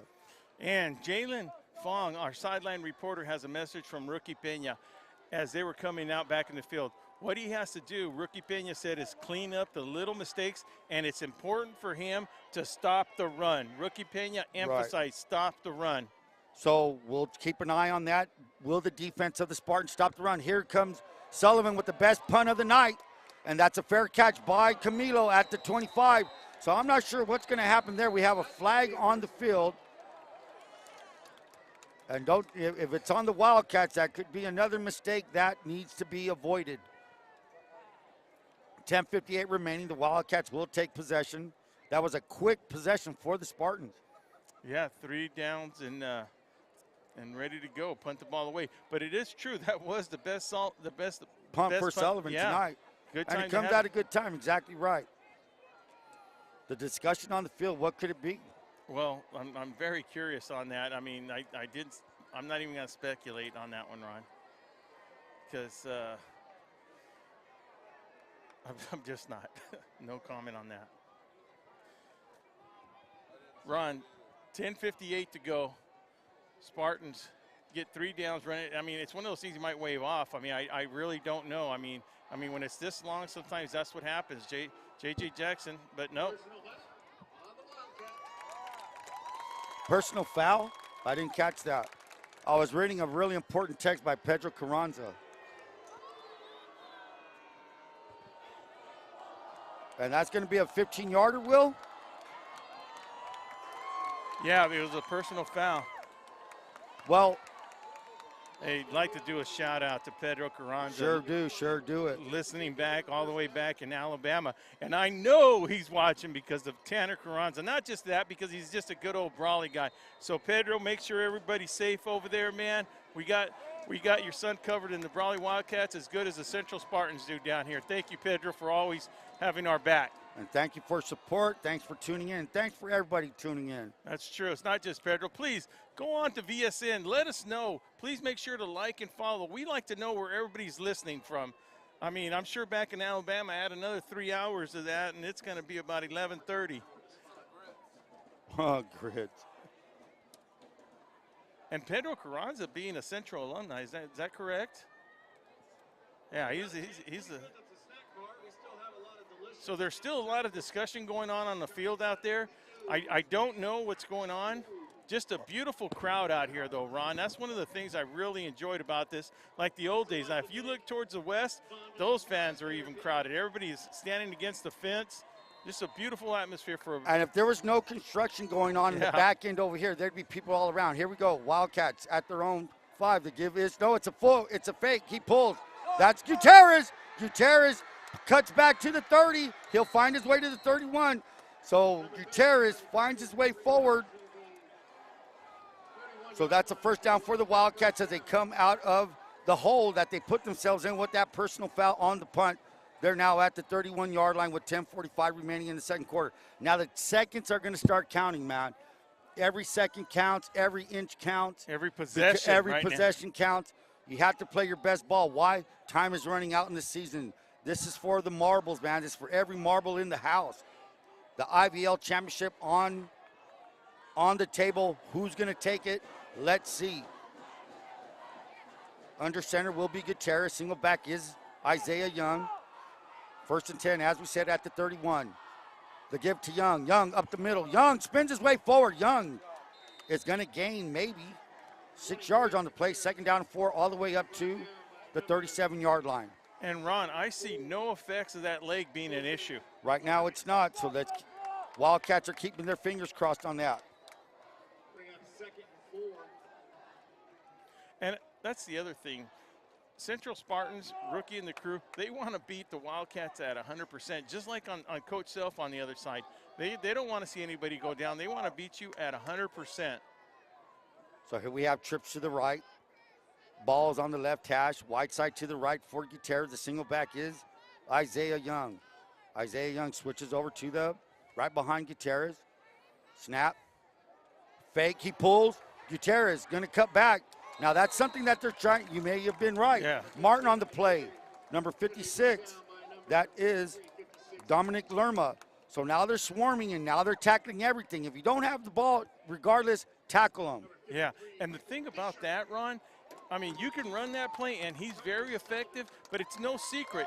Gutierrez loves to keep the ball, and you know why? Because he's very good at it, Ron. That's the other thing. He's really good. He reads that play very well, and that's what you want out of a quarterback. he's very deceptive on that handoff, whether he keeps it or he hands it off. So here we go, 3rd and short, a big play for the defense of the Spartans, an even bigger play for the offense of the Wildcats. The give is to Young. Young off the right side. Young, does he find a first down? And yes, he does. So off the right side, big push for the Wildcats. And that's going to give them a first down for the Wildcats at their own 44-yard line. 8:34 remaining. And now when both teams are running the ball, the clock's going to go quick. That's why the Wildcats are in tempo. The give to Young, the pull by Gutierrez. Gutierrez is looking. He's running sideways. He cuts up. He falls forward. Gets his way, steps out of bounds. And they're going to mark him where? They're going to mark him at the 49-yard line inside their own territory. So a good gain of, let's say, 5 yards. And what an excellent play by number 10, Skyler Cook, to spread that so that Gutierrez had to keep running towards the sidelines to keep him contained on his side over there, Ron. 8:21 remaining. Runs out of bounds, so the clock stops. Doubles on both sides. Wide side to the field for Gutierrez. You have Platt, number 17, and Camilo. Looks like somebody went the wrong way. RPO option to Daniel Camilo. Camilo is going to fall forward. I like that play a lot. It's a really good play to do, hard to execute. Lucky that number 5, Damian Nelson, was in there to stop that. Damian Nelson, good athletic cornerback, makes a stop on Camilo. Didn't get too fooled on the play. 3rd down and a long 2 for the Wildcats. They now are inside Spartan territory at the 48-yard line. Left hash, big play. Big play, 7:47 remaining.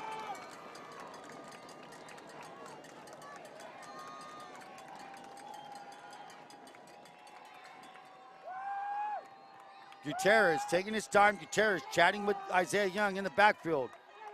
The snap, high snap. Quick out to Camilo. Camilo at the 50. Camilo is going to fall forward, and I'm not sure what they're going to get. They're probably going to get, I'm not going to assume, but it looks like.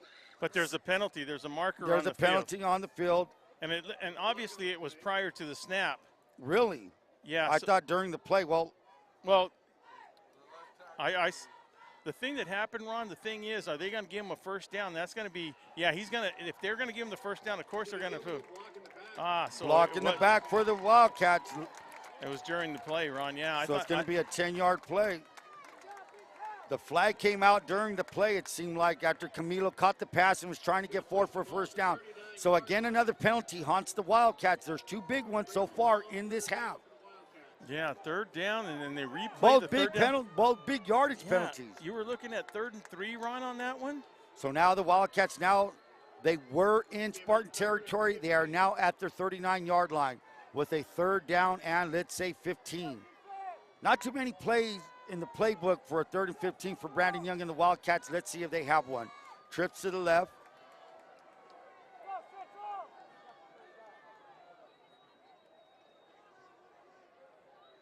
Trip to the left, number 12, Josiel Rodriguez showing blitz. Is he going to come on a corner blitz? If he's standing there, he may. Young may pick it off. He's lined up to the left of Gutierrez. The throw, the pass, the penalty. Complete to Mekhi Washington, and Mekhi Washington steps out of bounds short of the first down. However, we have another flag on the field. I was looking at the tiptoe by Micaiah right there, and just a great play by him and Ethan Gutierrez. But this penalty is going to null all that. Nullify it, and it looks like maybe somebody lined up off sides, or did the receiver on this side take off too soon? Oh, where did the flag came from? Which right flag here, official? down the flank, down here. In front of the Central sideline? Yes. Yeah, I didn't see that. So now the discussion continues, 3rd and 15. Wildcats can ill afford to lose another couple 5 yards on a drive that they've already been hit with a 10-yard penalty. So what are they going to call? I mean, if they move the ball back here, well, that's what's going on. So let's see, what is it? They're going to give him a 4th down. Is that's what? They picked up the flag. They picked up the flag, and it's going to make it 4th down. But I didn't see. Well, it's irrelevant. It's 4th down. But I'm just curious. Did they wave that off then, Ron? Did you see? They waved it off. I mean, there was a flag thrown. Fourth down, 1 yard. Let's hear it for our Spartan defense. Let's make it tough. So here we go, big 4th down for the Wildcats. 4th and 1. So Mekhi Washington was short on that play. He was short, he tiptoed. 4th and 1, trips to the left. They give us to Young. Young falls forward, and he should be. He's down, he's down, he's down. They're saying he's down. I'm looking at the flank, pointing down. The referee is pointing him down, but it does look like it's going to be enough for a 1st down. Is that correct in that, Ron? It looks like a 1st down. I'm watching the flank on the Wildcat sideline running in. Yes. Castro was pointing down, but the flank on the Central sidelines, where he was standing. So here we go, tempo, 1st and 10 for the Wildcats. Gutierrez fakes to Young. Gutierrez gets popped. Good tackle by Skylar Cook, Charlie Sullivan, and there's some scuffle going on here.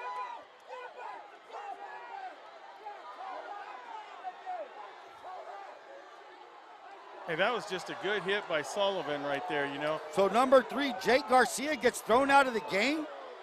Did he come onto the field?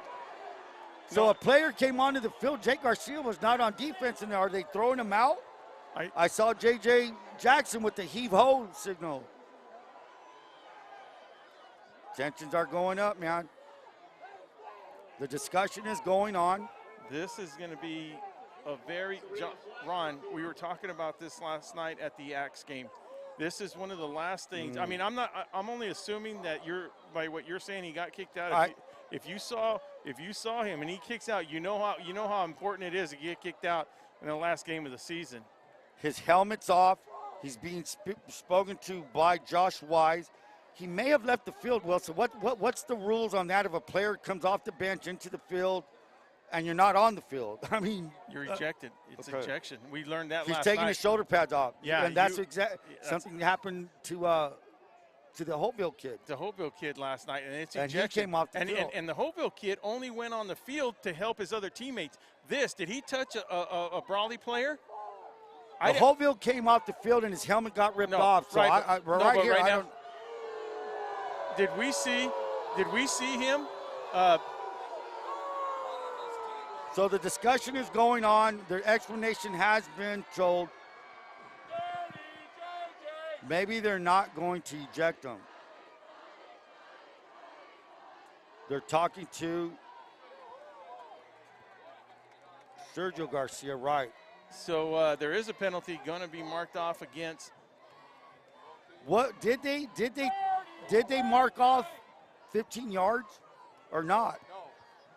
Unless it was on both sides. I mean, I have no idea. I'm trying to keep an eye on JJ, but I want the penalties called. And then there keeps being discussion after the penalty's called. So, I mean, once he makes the calls, let's go. He's not thrown out of the game. He's not thrown out of the game. His shoulder pads are going back on.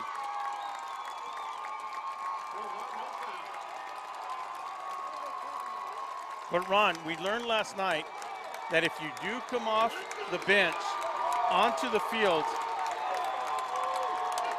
Offsetting penalties. It was offsetting. So 2nd down and 5, 5:58 remaining. The place is rocking, everything's soaring up. Confetti is flowing. This is football the way you want it. That's exactly the way we want it. Doubles on both sides. Isaiah Young now. I think John Self wants an explanation of what's going on. So as they discuss what's going on here, I have a little kind of a shout out I have to do for a friend of mine down there at Barbara Ward Junior High. Naomi Anderson, she was a graduate of Central High 2020. She now attends Vanguard University in Costa Mesa, California. She was a track star here for the Central Spartans. She now runs in the 60 meters, 100 meters, 200 meters. She also runs a 4x1 relay. Last season, she set a school record and went to the Nationals in Alabama. Reason I brought that up, because we're talking about Pedro Carranza being in Alabama, and it reminded me of Naomi Anderson. So Naomi Anderson, keep up the good work. She's the daughter of Daniel and Rosario Anderson, and congratulations to the Anderson family. Now back to the action.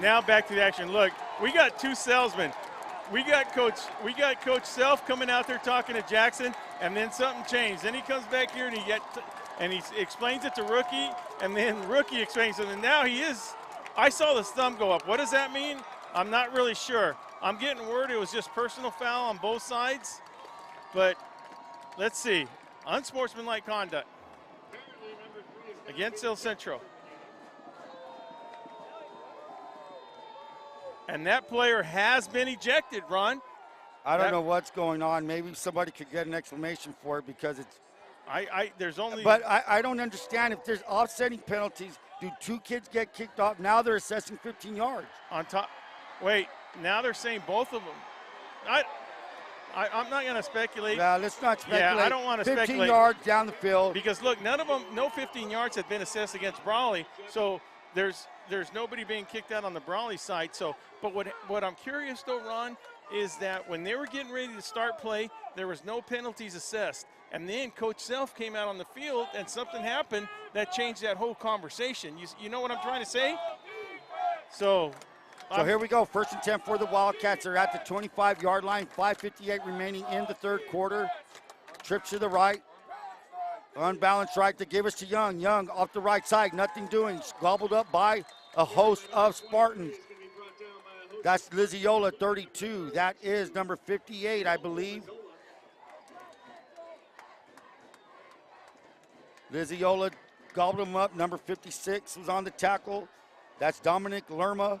The whole defensive line for the Spartans playing a good ball game.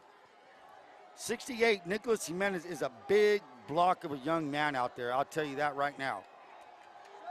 2nd down and 9 for the Wildcats. Trips to the left. The wide side maybe in the middle of the field from this angle. Fake to Young. Gutierrez pulls. Gutierrez cuts back at the 20. Gutierrez falls forward. Maybe to the 15, short of the 1st down, maybe by 2 yards. So now we find the Wildcats a 3rd down. 3rd and how much? We're waiting for the box to set. 3rd and 2. Now Gutierrez limping off, but it could just be a cramp right now. I mean, that's not one thing. We said when you have a quarterback that runs the ball, that's what you have to. Maybe took a helmet to the leg. We don't know. So the Wildcats, 4:44 remaining. The clock is running. Why? Because they're running the ball. Time is ticking. 3rd and 2. Doubles on both sides. Wide field is to the left of Gutierrez. What will the Wildcats do on a 3rd and 2? Blitz showing by the Spartans. Give to Young. Gig. Nothing there. Brought down by Joseo Rodriguez. No, that's Liziola. Liziola shooting in from his linebacker position. Read the play well. Nothing doing. No yards. Nothing gained. 4th down and 2. Ron, so now with Gutierrez limping, he knows he needs. I'm only assuming that he needs a break on one play, so he handed it off on that one. But the key is, if you're not keying on Gutierrez, he's not going to take off, because this is where he thrives on this part right here. Big play. 4th and 2. Wildcats now find them. 3:46 remaining. The snap. The pass to Platt. Platt falls forward, and he's going to have enough for the 1st down. It looks like he is. And I see the flank signaling for a 1st down. He signaled. I wasn't sure about that, but the 1st down, and they're saying let's go. From where the 1st down was at and where he caught the ball, he was already over there. He was past the line, because I saw that line. Yeah, and I know that we're on the Central sideline, which is, let me tell you, first of all, I love being over here. I mean, just the attitude of these fans, I love them. It's electric. Yes, it 1st is. and 15, 1st down from the 15. The Wildcats now with the 1st down with 3:14 remaining in the 3rd quarter.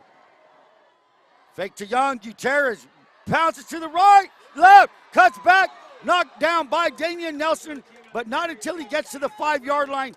Short of the 1st down, maybe by a half yard. So now we're looking at 2nd down and a half yard to go. 2:54 remaining. I'll keep referencing the time. Why? Time is ticking on a great ball game. Ron, refresh my memory. Central got the ball on the kickoff, and then Brawley got it, and has Brawley held, and then Brawley went 3 and out, or they've held it this whole time? I can't remember. I said, because Brawley would have punted, and they didn't, Ron. They didn't punt. I haven't seen Carranza punt all night. No. So Brawley's held the possession, except for that. They give us to Young. Young off the left. Young, does he have enough for the 1st? And it looks like he is, looking at the flanks. Clock stops. 2:24 remaining. First and goal for the Wildcats. Ball spotted at inside the 4-yard line. I tell you what, first and goal at the 4. It's a battle now, man. Who wants it more? It's a battle now. It's a battle of the scrimmage line. Who's going to want it? Who's going to take it? Spartans. They give it to Young out the right side. Young's going to walk in, touchdown, and there was nobody there, Ron. I mean, it was a touchdown right off. Now, Young takes his helmet off. Is that a penalty? Essentially, it could be now. Did he spike the ball? I don't know. I mean, I've seen some crazy things on this end of the end zone. Last week, when we were here for the Imperial game, I didn't see Seth Shaw go into the end zone. Apparently he did. So has the Bermuda Triangle transferred over to the goal line. This is big. This is big. Jorge Haro, 13-13 tie. Important for the snap to be good. Important for the hold to be good. Both are good. The kick is up, and it is good.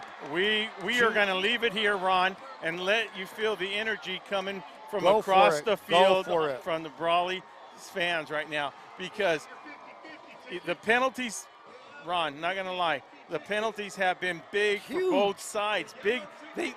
Those have actually been turnovers. And the most. Well, we don't usually count who has the most right now, Coach, but they are making a difference. It does. So one thing that Coach Selfs is very good at, Ron, with 2:04 to go left in the third quarter, is that time management. Well, time management works. You have the lead, and you can run the ball. Yeah, and you know, a one-point lead is nothing, man. It really isn't. Nothing. I mean, Midas Rodriguez has a leg on him. It's that penalty that was a big drawback to the Centro. To be honest with you, I think there might have been more than one penalty, because they marched off those penalties on that, and then they got together, talked about it again, and then they ejected the kid and added 15 more yards on that. There was a kid that went to stop him, too. And yeah, I thought he did a great job. But the rule is you come off the field, you're ejected. So I don't know, man. I am going to have a long talk after John Seaman gets done with his game in Calexico down there. Jorge Haro, and another pooch kick. Skylar Cook fair catching it at his own 26-yard line. Not bad field position to start your drive with 2:04 remaining in the third quarter. Right now, if you have earned your varsity letter, get in touch with Dan and get your Letterman's jacket started. Contact him at 760-693-5034. Make sure and get with Dan on that. Dippy Ducks, IID's official mascot, has been teaching children water safety for more than 50 years. Remember, stay safe and stay away from canals. What's interesting to find out, who's replacing Sergio Garcia? We have Elijah Perez, number 8. We have Marini. We have Skylar Cook in motion. Nice little toss. And a drop interception by number 31, Chris Camilo. Chris Camilo right there in his hands. And, Ron, that might be the second one for the Wildcats that were right in their hands that they dropped. Those are the kind of plays at this magnitude, and this late in the season that have to be made. You have to make the plays, guys, you know, and that just goes for both sides. I mean, I've said it before 100 times on on the broadcast. Drop passes, drop interceptions. To me, it's a turnover. Here we go. You're giving him a second chance. Trips to the right. Rodriguez motioning. Cook yo-yos back. They give us to Sullivan. Sullivan trying the right side. Sullivan is going to be hit by, that looks like Bernie Bustamante. That looks like Matthew Moreno, the freshman. That looks like a couple of no gain on the play. Third down and 10. Third and 10. Passing situation. And Ron.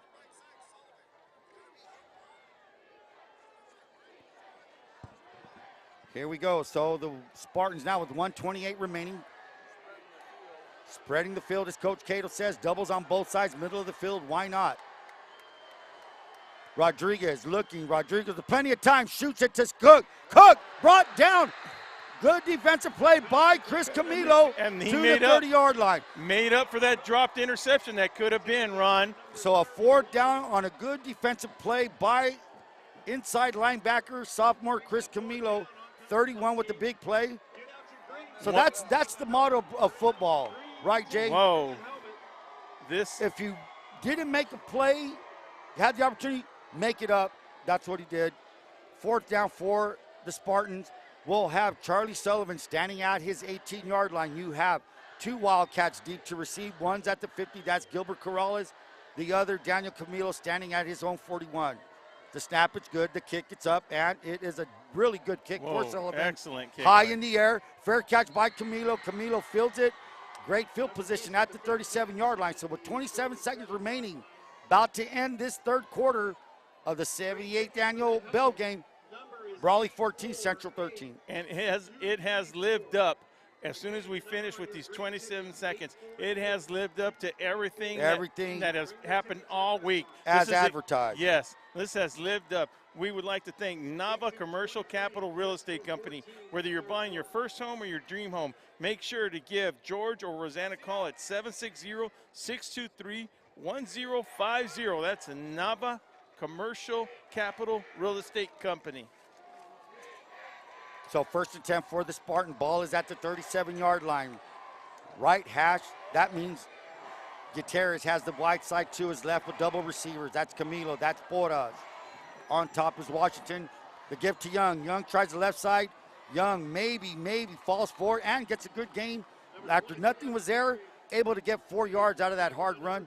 2nd down and 6, Brawley 41-yard line. So as we clicking it down with 14, 13, 12 seconds to go to end this 3rd quarter run, I don't think Brawley's going to try to get one off right here. The last thing they want to do with the lead, it's only 1 point. Like you said, Ron, it's not enough. Not enough. So we end the 3rd quarter of this magnificent 78th annual Bell game between the Centro Spartans and the Brawley Wildcats.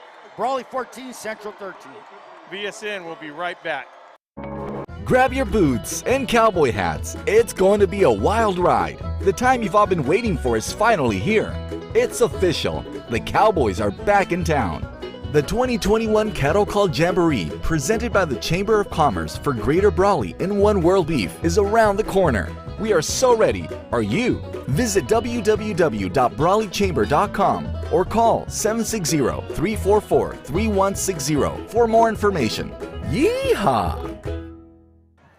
Welcome back, and glad you are with us. Will Torres, Ron Rubio, Joaquin Matus, Coach Cato up here, JJ Galvan, Eric down on the sideline, Jalen Fong down there, Alexander Saragosa, and camera on top doing an excellent job, Sarah.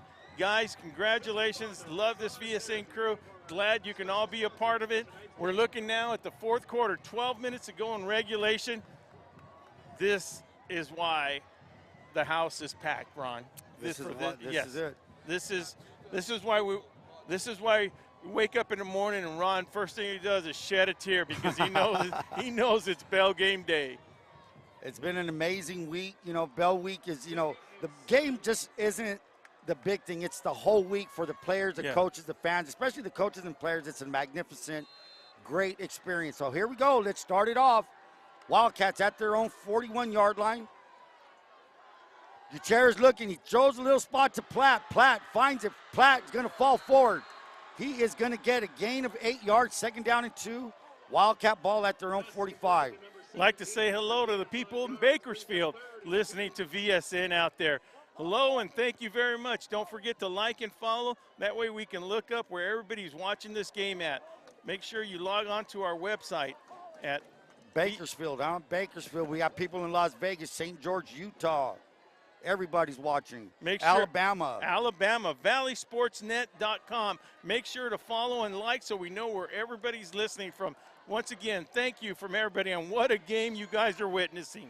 Doubles on both sides. Ball is on the left hash. Right, wide side for the right of, and I think the Wildcats are going to call a timeout.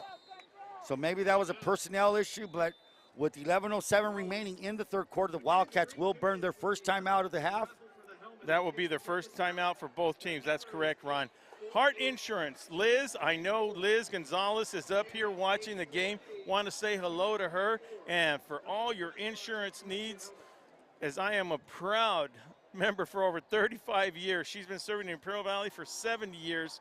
No, she hasn't, but Hart Insurance has been around for 70 years. Make sure you give her a call for all your insurance needs at 760-344-1400.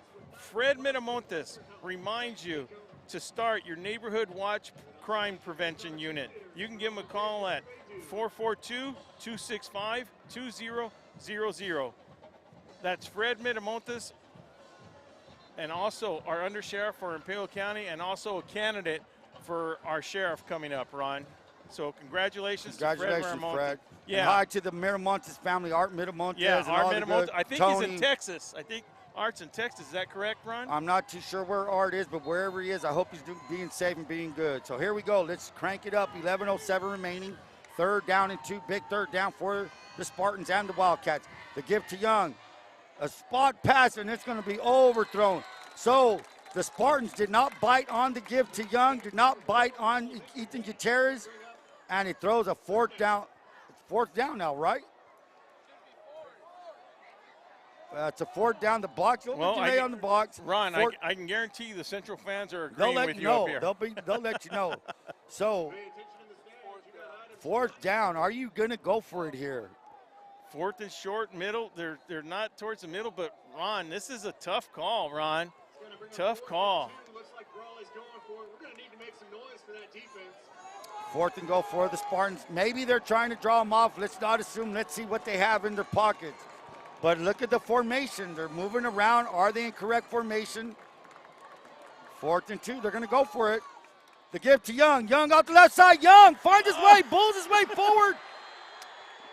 Runs over Skyler Cook, usually a sure tackler, all the way to the Spartans' 45-yard line. So what a gutsy call. Tony Adiaga over there may have opened the side, but it was over the left side of the line of the Wildcats. So a 1st and goal, gutsy call, 10:51 remaining. Coach, I am going to have to agree with Coach Ron on that one. That was just a gutsy call. That might be key right there, Coach. His collar was tightened up. There it was. I like that. Yeah. So here we go. Ball's at the 45-yard line. 10:35 remaining after that 1st down run by Young. He sure did, and a great point by Coach Cato. Faith in the players, faith in their line. 1st and 10 for the Wildcats. Ball's at the 45-yard line. A fumble by Gutierrez. So after a great 4th down play, you fumbled the snap. Not the momentum you want to keep going. 2nd down and 10. They're going to spot short. Oh, I'm sorry. 2nd down and 12. I'm looking at the box. 2nd down and 12. Hey, that chain gang from Central's been there for years. I wish I knew the guy's name. No, you're right. They've been there for years, and they're the ones, Ron, that always stop by and say hello. We gave them that shout-out last week. Right, they attended the Central game. The Southwest City. game. Yeah, and they were sat right in front of us. Good bunch of guys.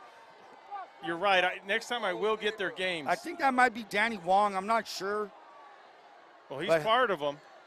So here we go, guys. 9:36 remaining. Wildcats with the ball. Wildcats inside Spartan territory. We're going to say it's at the 47-yard line. Wide side to the right for Gutierrez. And what happened here? Another timeout by the Wildcats. So 2 timeouts. 2 timeouts right now with still 9:25 to go. That's a personnel issue. So VSN will be right back after a word from our sponsors.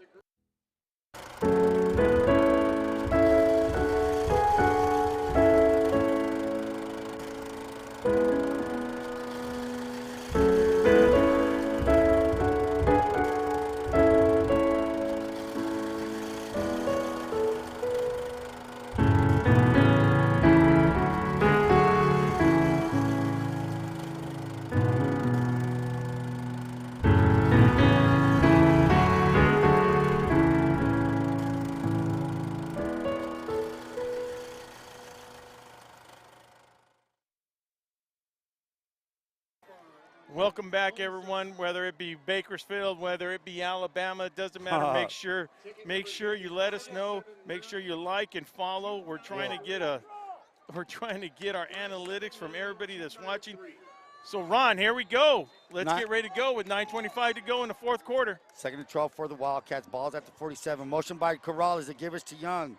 Young falls forward, gains back to 2 yards, lost on that fumbled snap. 3rd and 10. So 3rd and 10 at the 45. They're inside the they're going to mark them short. of the 45, outside the 45, 46-yard line. So the Wildcats now gambled on that 4th down play, got the 1st down.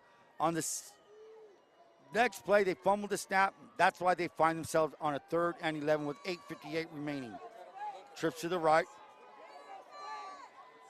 Passing situation. But at this point, you can't assume anything. 3rd and 11. Gutierrez with trips to his right. The wide side is to his right. Looks like delay a game. Well. Or what happened here? It's on the Wildcats. And while we got something from Jason Marco Brookings, all the way from Panama City, Florida, supporting the Wildcats. Now, I don't know if he's alumni, but thank you all the way from Panama City, Florida. Coach Cato thinks it's most definitely looks like it's going to be a screen pass, right, Coach? Yeah, I thought it was. Well, it'd be nice if it was. 3rd down, another 5 yards back. So on after that 4th down play, the Wildcats have regressed maybe 7 yards. 3rd and 17. 3rd and 17, Coach says. I'll believe him. Gutierrez fakes to Young, and he's going to be gobbled up by Martin. Jared Martin did not buy the fake. Tackles Gutierrez for a big Now loss. they're going to punt. Now they're going to punt. Now they're going to punt. So from the 45, they have gone backwards a good 12 yards. Huge play. So that's now it's winning time, as Magic Johnson used to say. Now is the time in the game to make the plays, winning plays, not losing plays. Let's rock and roll. So while we have a little bit of time right now, we want to say hello to one of the people that's on his own journey right here. Mr. Marco Peralta will be I'm sure he wants to say a little hello as we get, and look. Carranza set to punt. He punts the ball. Waiting is Gavin Marini. Marini at his 21. Marini, 25. Tries to find his way to 30. Strung, missed by Camilo. Finds his way out to the 35, and I thought he was gonna pull the trigger on a flag. Instead, 35-yard line, that's where the Spartans will start the drive with 7:23 remaining in the 4th quarter. So we have a guest up here, and with 7:29 to go, 7:23. Marco Peralta, how's everything going with you, man? Good to see you up here. Good for you to come back and visit Imperial Valley. Yeah, it's good to see you, Will, and Ron here at the Bell game. Obviously, a great game here in the Imperial Valley. It's good job here at VSN. Very proud of you guys, and obviously a great game here. 1-point game. A lot of football left to play, but Brawley, they're trying to get the win again. Well, it's like Ron says earlier, it's a deep. Ron, we have a penalty. It looks like you did pull the trigger on that. I'm not too sure what happened. So what's your thoughts on the game here right now, Marco? Well, the thing about Brawley is that we know that they're a running team, but this game they've been passing the ball a whole lot. I think it got the team of Centro by surprise, and I think it's been working very, very good for them. At the same time, the defense has been very good, stopping the turnover when that Centro has gotten to avoid turnover points. So Brawley's been really good on both sides of the ball.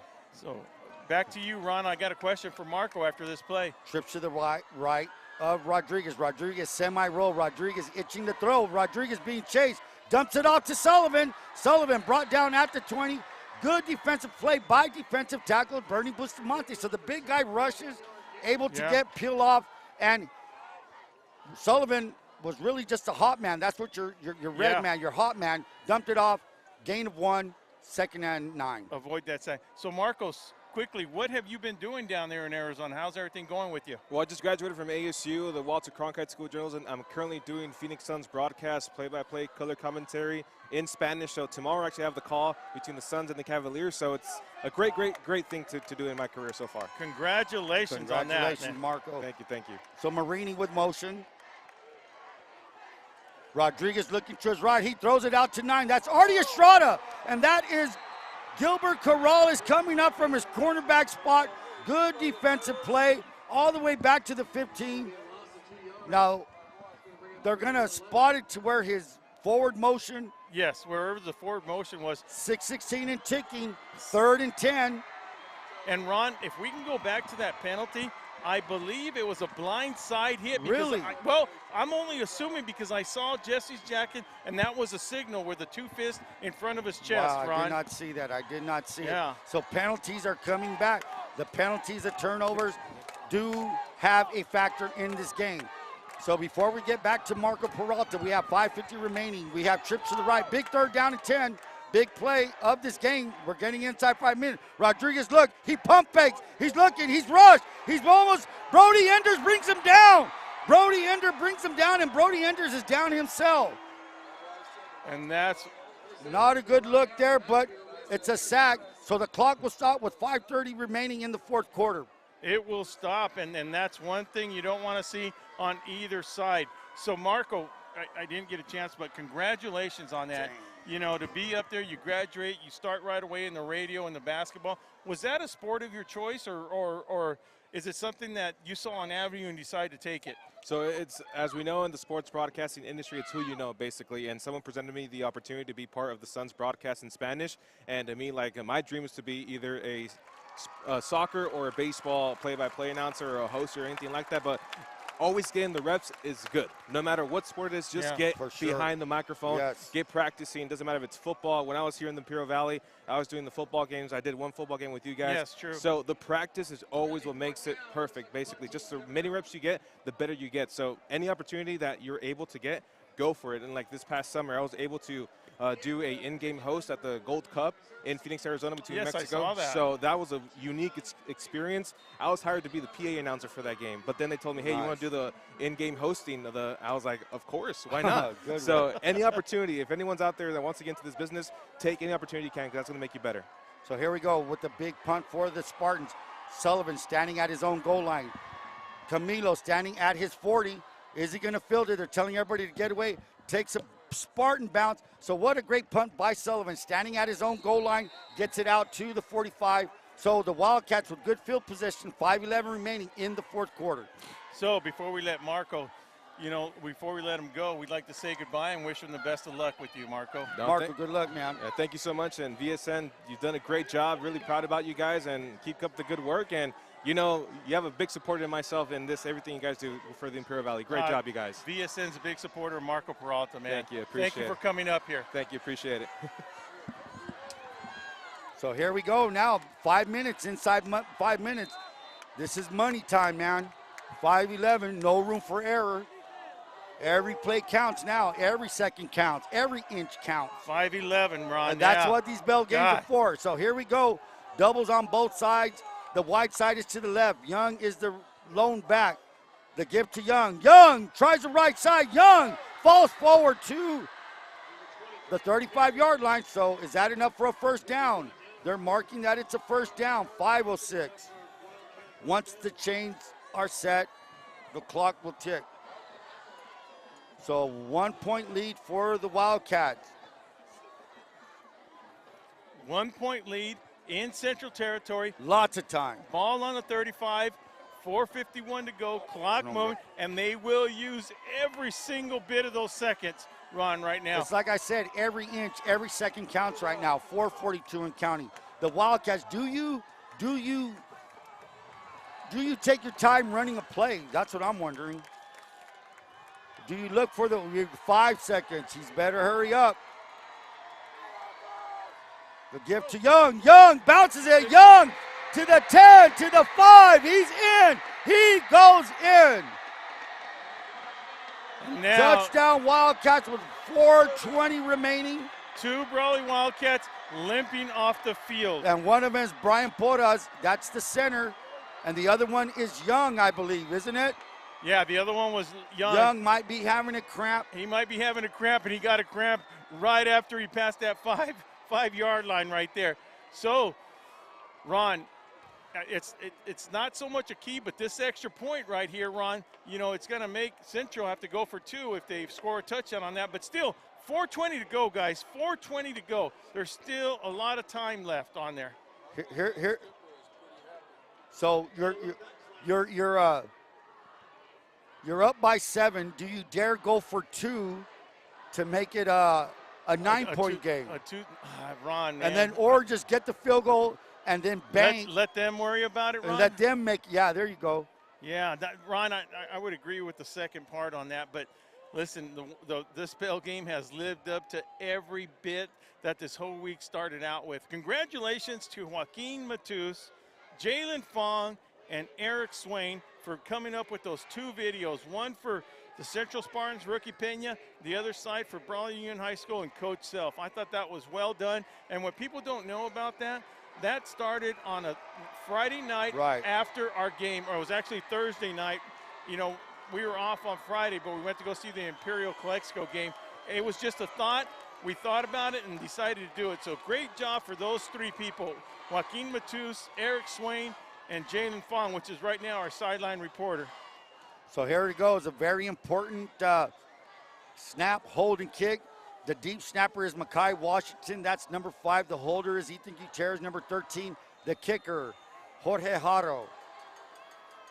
The snap, the hold, the kick. It's up. It is good. Whoa. So that one extra point, very important, looming in the wind, looming in the shadows. With 4:20 remaining, we have the Brawley Wildcats 21, Central Spartans 13, 8-point lead. Ladies and gentlemen, as we sit, and Ron can attest to that, so can J.J. Galvan, Coach Steve Cato. As we sit upstairs in one of the best spots to watch this game, we are watching the Central crowd quiet down, Ron. Well, you know, but all it's going to take is a good run back, and this all crowd, it takes is one big play, and you know now. You know, you hate to see Sergio Garcia on the sidelines. Just like you mentioned when Isaiah Young got hurt, you said in the first quarter, I believe, or whatever it was, you know, you want to beat each other at 100%. You know, very sad for Sergio Garcia, good talented kid. Guess what? On the bright side, he's got 3 more bell games to play, and I bet you there'll be some very good ones out of that young man. That's going to be an interesting conversation tomorrow, Ron. I can guarantee you that. Well, interesting to find out what happened here. So here we go, Jorge Haro. Now, here's a question I have, guys. Do you pooch it? And the answer is yes, he does. Marini at the 25, Marini. At the 28. Great tackle by Gilbert Corrales. Corrales has made 2 good tackles in a matter of a few seconds. He made that great tackle here on Artie Estrada, and now the tackle on Marini. So the Spartans 75 yards away from making some business. Coach Cato, one of the things is by losing Sergio Garcia, he's a freshman, but this kid doesn't play like freshman. You're actually losing 2 players, one out because he plays both sides of the ball. They're hurting, and there's 4:19 to go, and it becomes more stressful to the coach. For sure. Like I said, every second's going to count now. Every second counts. Marini. Yo-yo motion, Sullivan. The give is to Sullivan. Sullivan tries the right side. Sullivan breaks his biggest run of the night all the way to the 40. People have been waiting for that. Yes, they have. If there's a guy that can do it, number 2, Charlie Sullivan. He's only a junior. The guy plays incredible football. Not only that, his great personality, his athleticism, as we see Nathan Torrez hobbling off the field right now. 4:06 and counting right now for the Central Spartans, first down. 1st and 10 for the Spartans. Fake to Sullivan. The throw by to Cook. Rodriguez to Cook. Incomplete. Little bit overthrown. 3:53 remaining. The clock stops. So now we're trying to find out what the Spartans have up their sleeve. They have 3:53 remaining.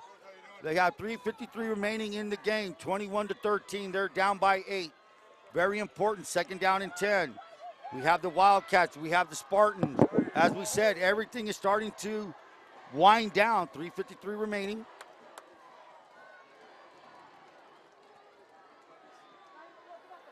I'd like to say hello to my daughter and John Wick up in Hawaii for a wedding tonight. Watching from Hawaii, Maui, Hawaii. I was in Borrego Springs for a wedding, and now they're in Hawaii. Come on, life's not fair. Here we go, motion. That's Elijah Perez. Rodriguez being chased. And just throws intended for Gavin Marini. Now, how much does that affect having Sergio Garcia out?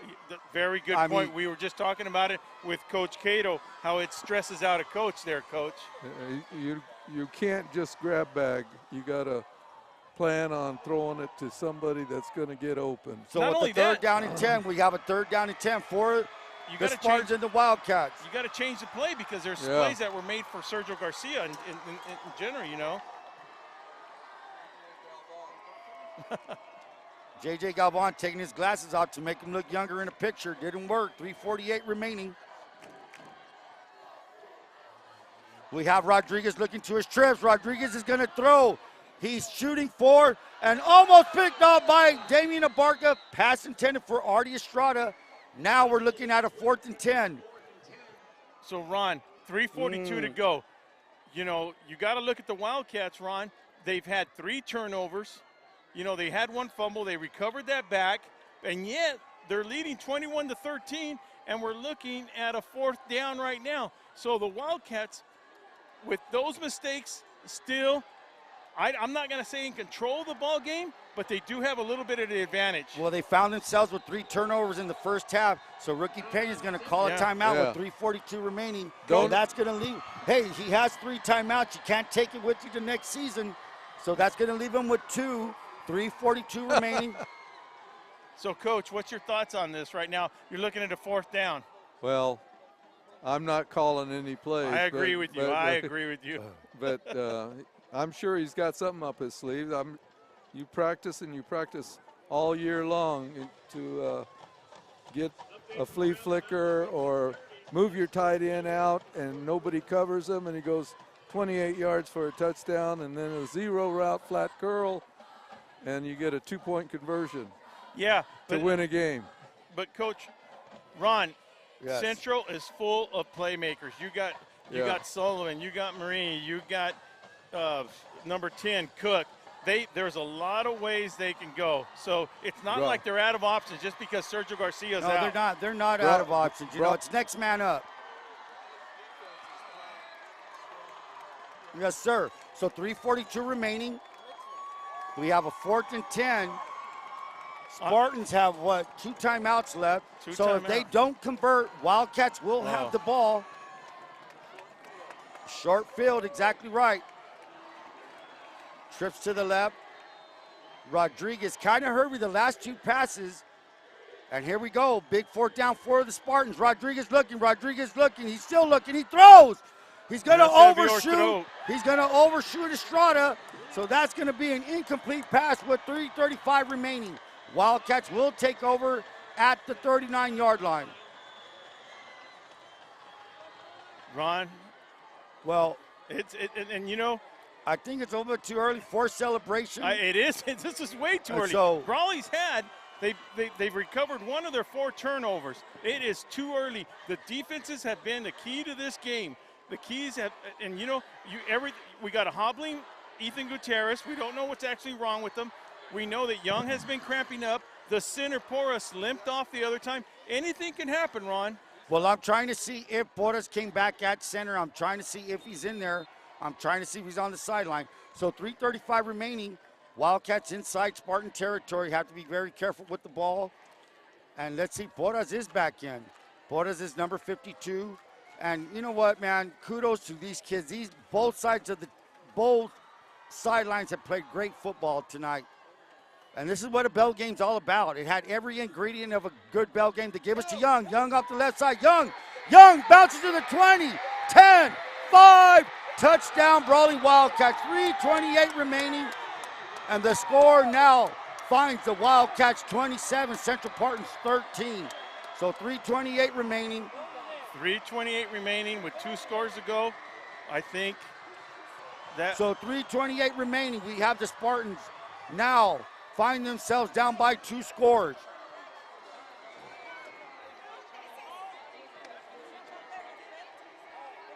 So here we go. They're going to set up for the extra point. The Wildcats now find themselves with a 13, 14-point lead.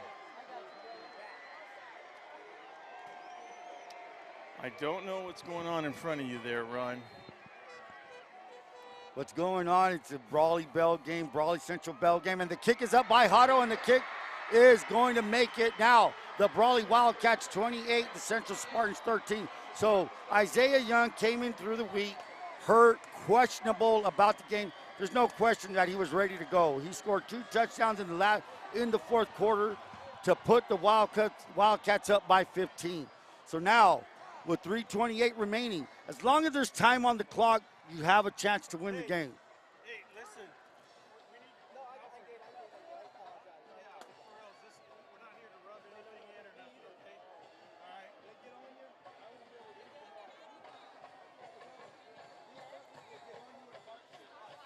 So here we go. So now the Wildcats will kick off. Deep to receive will be number 8. Is that Elijah Perez? Elijah Perez, you have Artie Estrada, you have Gavin Marini, you have Charles Sullivan standing at the 20. Hey, there's 3:28 remaining. You have a chance. All you need is a touchdown and an onside kick, and things can happen for you. So all is not lost. And a shout out to, there's another wedding going on. My son's in Texas, so, and look, 3:28 to go. Still not going to say it's over, man. I still believe these Central Spartans, are going to find a way to go down. I'm telling you, you're down by 15, 3:28 remaining. It's not out of the question. It's just going to be tougher. That's all it is. Jorge Hotto now kicks it out of bounds. So where does the ball get placed at? It's going to be a kick out of bounds. Spartans should take over on the 40-yard line. 40? The ball goes to 40? Yeah, it went out of bounds. They kicked the penalty. So they have a choice where it went out and stuff like that.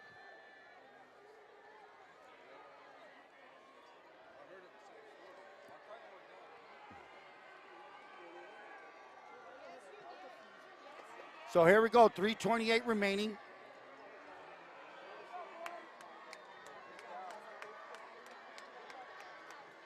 So now the Wildcats, I don't know what's happening here, but it's a first down for the Spartans at the 40 or at the 30?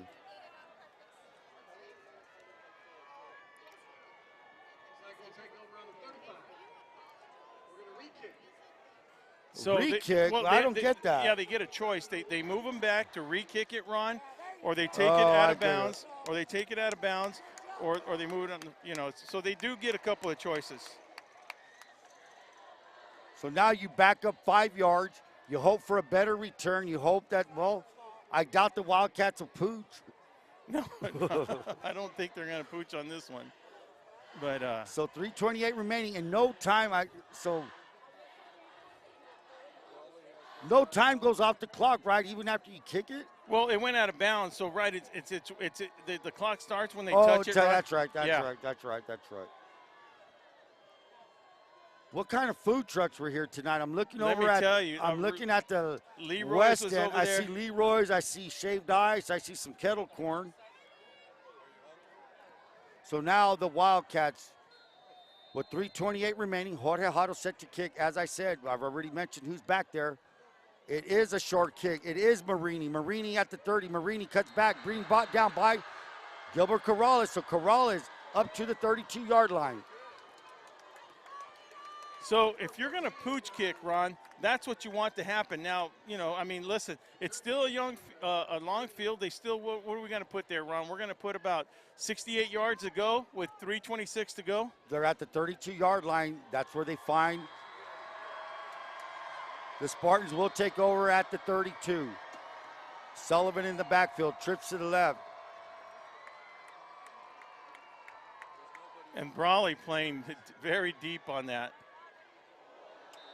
Charlie Lai with the blitz and an incomplete pass. So now, with 3:23 remaining, find themselves with the second down and 10. They need to move the ball quickly. They need to make some moves. 3:23 remaining. And how many timeouts Central has? Two? Two. And let's not, I know the score is 28-13, but that is not really what the story's been right now. I mean, this has been a super great game. One of the best ones I've ever seen. Super good football game.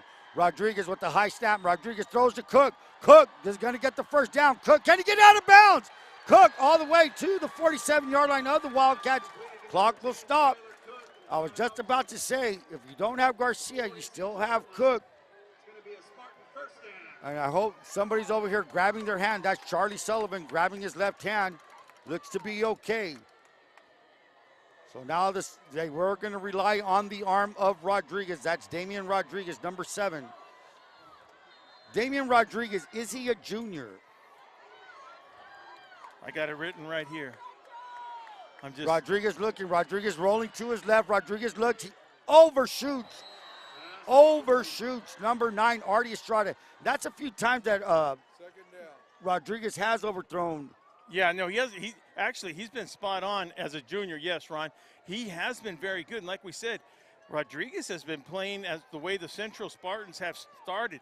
Not the way they wanted to start, but, man, he has done, I believe he has done a very impressive job of quarterbacking this Central Spartan team. Good thing, nothing to hang your head. Right now, you're still battling. You have 3:10 remaining.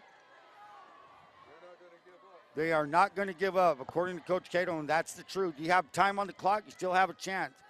2 scores is possible. The screen, set up, incomplete. Incomplete. And a flag on the field. Oh, I don't see it. I'm looking. There's a flag laying on the 50, isn't there? So let's see what Mr. Reverend I didn't Justin see that. Jackson has. I don't see a flag, and I don't see a motion. No, it must be something I did not see. So anyway, we were looking at a 3rd and 10 with 3:06 remaining. I think the kickoff was at 3:28. Only 22 seconds have gone off.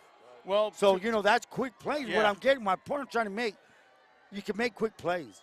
You just need a big one right now. Motion by Gavini. Got to get out of bounds. Save those timeouts. And here's Sullivan. Sullivan to the 45. Sullivan brought down by Corrales and Camilo. Charlie Sullivan carries the ball out to the 42-yard line. Short of a first down. 4th down and 4. That might just be, hopefully it's just a shoulder stinger. Took a big hit, came out. His hand was hurting on the previous play. Ronnie, just a hard-hitting game, I'm telling you. Hard-hitting, man. Hard-hitting from beginning to end. So now we're looking now at a 4th down and 4 for the Spartans. 2:32 remaining. The clock is ticking. They have 2 timeouts. They are the Spartans.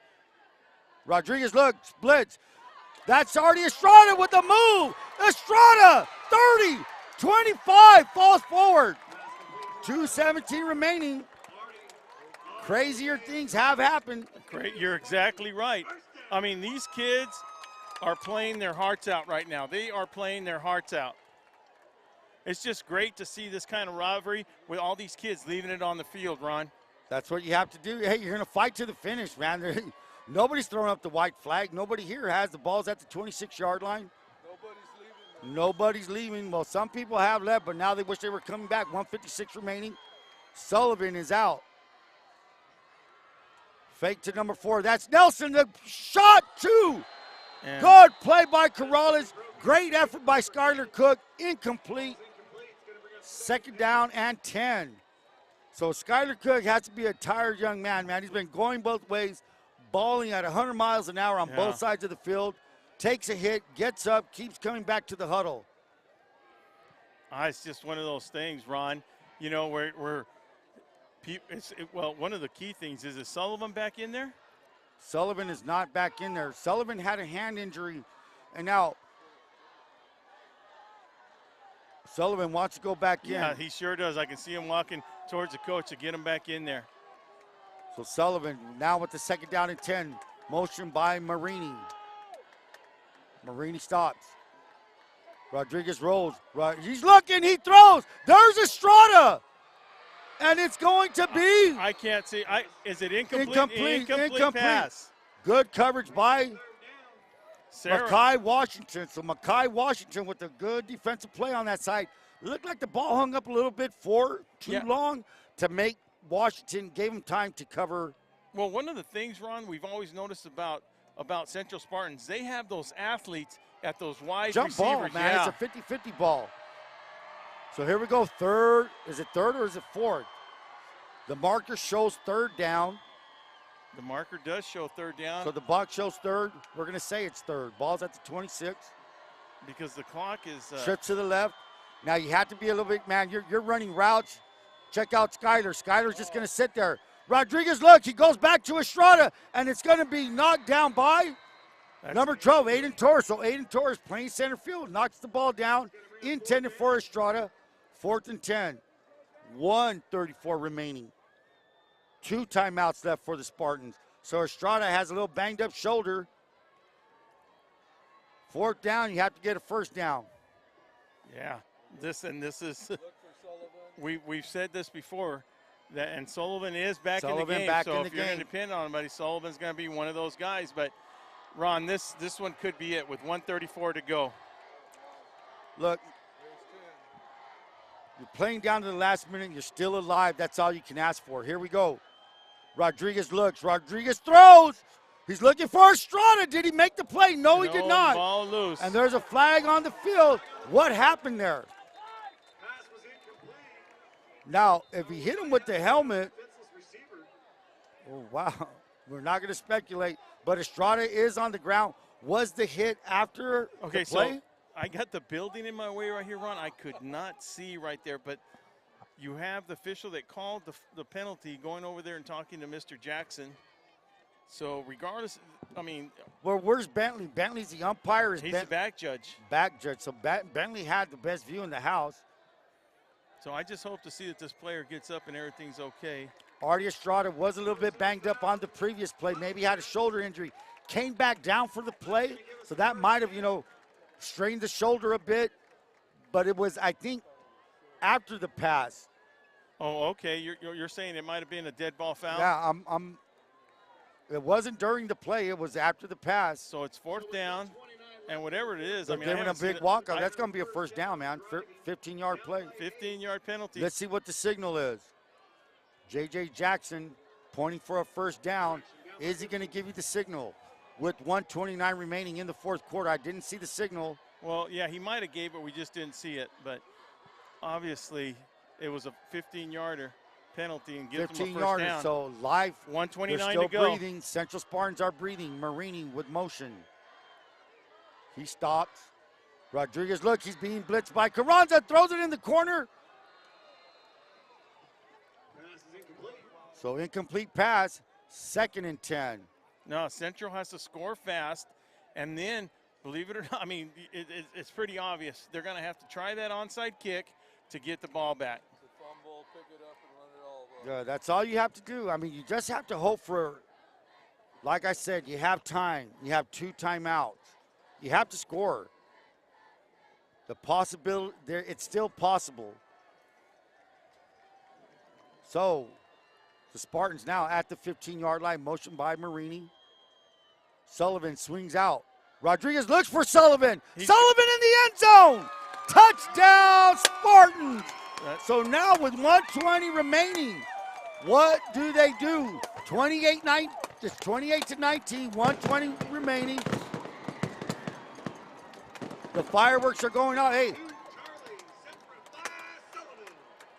So Sullivan gets the touchdown. Well thrown, well executed, perfectly thrown ball. So does it look to you that they're going to go for 2 right now? I mean, it's hey, you have to go for it either way. Either way, either right now or on their second timeout. They have to go. If they're going to go for 2, then they got to rely on the onside kick. Because you kick the extra point, get the onside kick, and then hope you get the ball. And then you have to convert an 8-yarder. I mean, a 2-pointer. I mean. But look, Ron, with 2 timeouts, I mean, it's not like and with 1:20 to go in the regulation, so you depend on that onside kick. It's not like you can kick. No, to it's them. not automatic. Yeah. It's not automatic. So and now who calls the timeout? Brawley on this one? It looked like Brawley called it. So now. So look, if they miss it, if they go for 2 and they miss it, then it really puts them in a different situation. Yeah. So maybe you revert to just like you said earlier, Ron, kick the extra point, onside kick, get the onside kick, and then you're playing 50 yards right there, at the minimum or because if you go for 2 here, you miss it, you're down by 9. You need 2 scores. They have 2 timeouts. No, they have 1. Yeah, they do because that was a Brawley timeout right there. Yeah. So if Central does so let me look at this again. So if the Central goes for 2, the key for Brawley would be to stop them on this play. Okay? For sure. Now, by kicking the extra point, then they'd have to worry about it, if they scored again. So that's why, what Central decides to do right now is going to be very important. Amen. So it looks like they are going to go for 2. Yeah. You have Rodriguez, you have Sullivan, you have trips to the right. That's Marini. 9-point difference, so that's what the difference is. And the result of this play is going to be very important. So here we go again. 2-point conversion. Rodriguez, the snap. Rodriguez is rolling right. Rodriguez is He's looking. open. He throws. He throws, and it is caught. It's a 2-point conversion. It is now 28-21, 1:20 remaining. I have a question on extra point. Does the clock run? No. It's a untimed down. A second ticked off. I'm just wondering. Oh well, I think it's only on the well. That's a good question, Ron. Yeah. That is going to be a good question, especially if it's an attempted. Because we always did one untimed down. Right. After the kick. So now Spartans clawing back, 28-21, down by 7, 1:20 remaining. The big word is hope. You know, you always need hope. When you're down and out in life, if you don't have hope, you got nothing. Yeah, but so Ron, now in football, hope is what you have. they had hope to get a first down. They got a penalty, whatever, they got it. They had hope, they make the 2 points right there. They got it. Now you got to hope that you get the onside kick. And still, just because you don't get it, that doesn't mean it's over.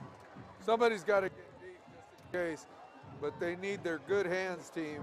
Looks like they got it. They have them out there. Now, can you advance the onside kick? Oh, yeah, it's a live ball. Live ball all the way. Yeah, It's not like the punt. No, because you can advance it. If you're going to pick it up, the only way you can pick it up, Ron, is by you having possession. You have possession, you can advance it. Miles Rodriguez set to kick. It's going to be the onside kick. And here we go. Miles Rodriguez kicks, takes a bounce. Caught by Tweety Corrales. Corrales all the way to the 30, 25, 20. Corrales. And that's why you practice the all-hands team. That's why you do it for a situation like this. 1:15 remaining. Wildcats recover. Hey, they still have to run a play. They still have, they have to run more than one They have play. to run some plays. Now, they're stripping that ball. You still have 2 timeouts. Spartans are not dead yet. No, just because they didn't get the onside. And now we have a timeout on the field right now, or what's going on here? I don't know, but why would A.D. Wise be out there? Oh, he didn't want no scuffle to start. Okay, I got you. So now not watching what's happening. 1:15 remaining. 28-21. Mr. Rudy Huerta coming down for the field. Mr. Rudy, we'll talk to you later, brother. Later, Coach. So 28-21, 1:15 remaining. Ball is at the 20-yard line. Now, Central still has the 2 timeouts left. So, weirder things have happened, Ronnie. Yes, sir. You can have a bad snap. Remember, things have happened. The give to Young. No, it's Gutierrez. Gutierrez, is he down? Now he's down. Jared Martin on the play. 56 is on the play. The Spartans going to burn their timeouts. On the tackle, you had Jared Martin. You had Dominic Lerma. A kid we haven't mentioned much tonight, Jace Ramirez. Jace Ramirez playing that anchor on that line right there. And I think it's because everything's gone around and stuff. So fast. Yeah, this game has been fast. There is going to be a lot of questions that I want to ask tomorrow. And you know what? They're all not going to be geared towards one person. There's just some things that I want to know, on all 3 aspects of the game. Go ahead, Coach Cato. I was going to say, in case you get back into refereeing. No, I'm not getting back into refereeing, that's for sure. No. Study, huh? Yeah. That's what you have to do. Right. And they don't get paid enough. No, they don't. We just need people like Alan Phillips to get well and amen. And have him come back. We want to wish him the best of luck. He's been very helpful with VSN every time we have something going. Very helpful. Thank you, Alan. Alan so here and we Benny go. Carter tonight. Thank you, guys. 2nd down and 13 for the Wildcats to give us to Young. Young is going to try the left side. Young will fall forward, gets maybe 4 yards on the play. We're now looking at a 3rd and 8. And the Spartans burn their last time out. So, Ron, right now, this is something I've always, curious and don't ask it a lot. Ron, one of the things is, do you want to release the ball, in a sense, in a handoff, or do you want to just, keep it in the quarterback's hands so that exchange? Hey, that's a good point. Maybe you just drop down, give the ball to Gutierrez and take a knee. Yeah, I mean, double because, up over the ball. Yeah, just, you know. Yeah, you don't want. But it will be 4th down if you do that. So 4th down, you know, how much time is going to take off? No timeouts now. Yeah, he has no timeout. Spartans out of timeouts. Say they take a knee or they just drop. So if they do that, I mean, they can even take the delay of game, let that whole clock, or use that. Well, I'm showing no timeouts on none of these guys. That's right. correct, no timeouts. So even if you let the clock right now and use up all of the clock, and Ron, even if you kick a field goal or attempt a field goal, the ball still goes to the 35-yard line on a missed field goal. It's not over till it's over. It's not over till you see all zeros on that clock. 1:05 remaining, 3rd down and 9. Young and Torrez. It might be victory formation. You rarely see the Wildcats in double split backs.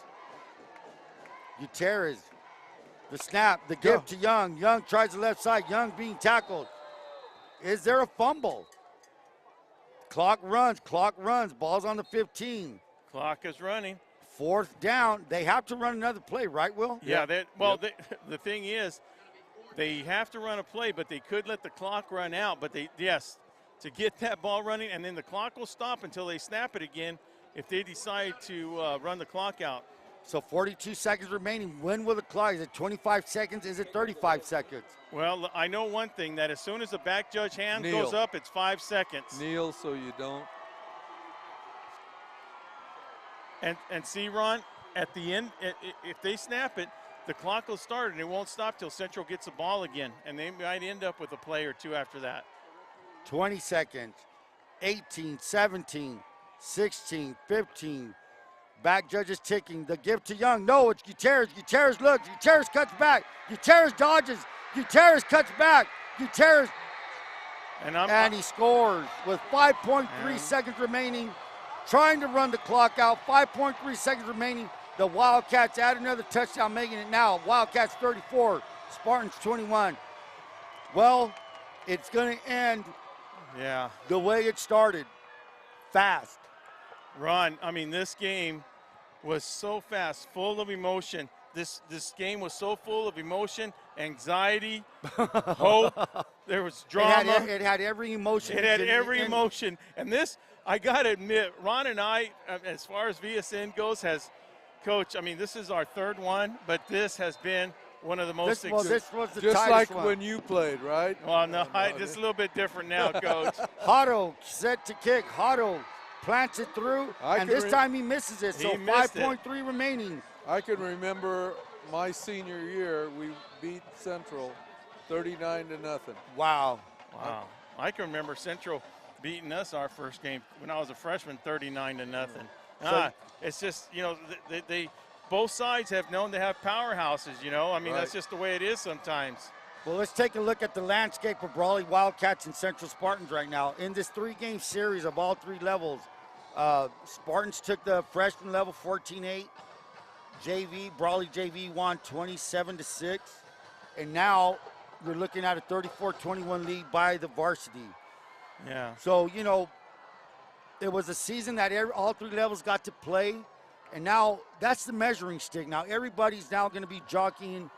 Okay, where are the freshmen going to be in 3 years? Where are these sophomores going to be in 2 years? And that's how it works. And Pop Warner, too. Yeah, that's the program. That's the system of Brawley Wildcats. So right now, tonight was the Wildcat night. Tonight was the Wildcat. Next year we start all over. Ron, yes. What are your thoughts on player of the game? I'm going to have to go with Young. I'm going to have to go with Brandon Young, too. Brandon Young. No, you ain't going to give it to the coach. You're going to give it to Isaiah Young. I'm sorry, Isaiah. Brandon did not do anything but call a good game. So here we go. The kick is off. A good game. Well played by both sides of the ball. There's Marini. Marini to the 40. And Marini. He's going to take it all the way. Marini cuts back. Marini to the 25. Time is gone. It's over. And here we go. Wildcats now. Wait, there's a player hurt on the field. I hope they don't. Where? Okay, he's getting up. Okay, he was just in agony, I guess. So now the 4-game Bell game win streak has ended. There is a stampede going on now. There's people jumping the fence over there. To me, it seems like the Wildcats haven't won a bell game in 4 years. Well, that's how it feels. That's the anxiety that was built up. That's the pressure that comes with having a rivalry like it is in the bell game. I mean, if one side is losing. Why is everybody running over there? Because the security said, get out of here. Get out of here. Go home. So it looked like a pure crazy rock and roll concert where you rush the stage. Instead, the Wildcats will walk away with the 78th annual bell game with a 34-21 victory. Well played. It was a good ball game. You know, you said earlier, it really doesn't indicate how close this game was because both teams fired out, both teams played with pride, and it was a fight, man. Yeah, no, it was a darn good fight, and I hope that everybody. I just hope that everybody enjoy. I mean, I'm getting emotional, guys, because look, nice and peaceful. Because look, I love both sides of it. We have a connection with both sides.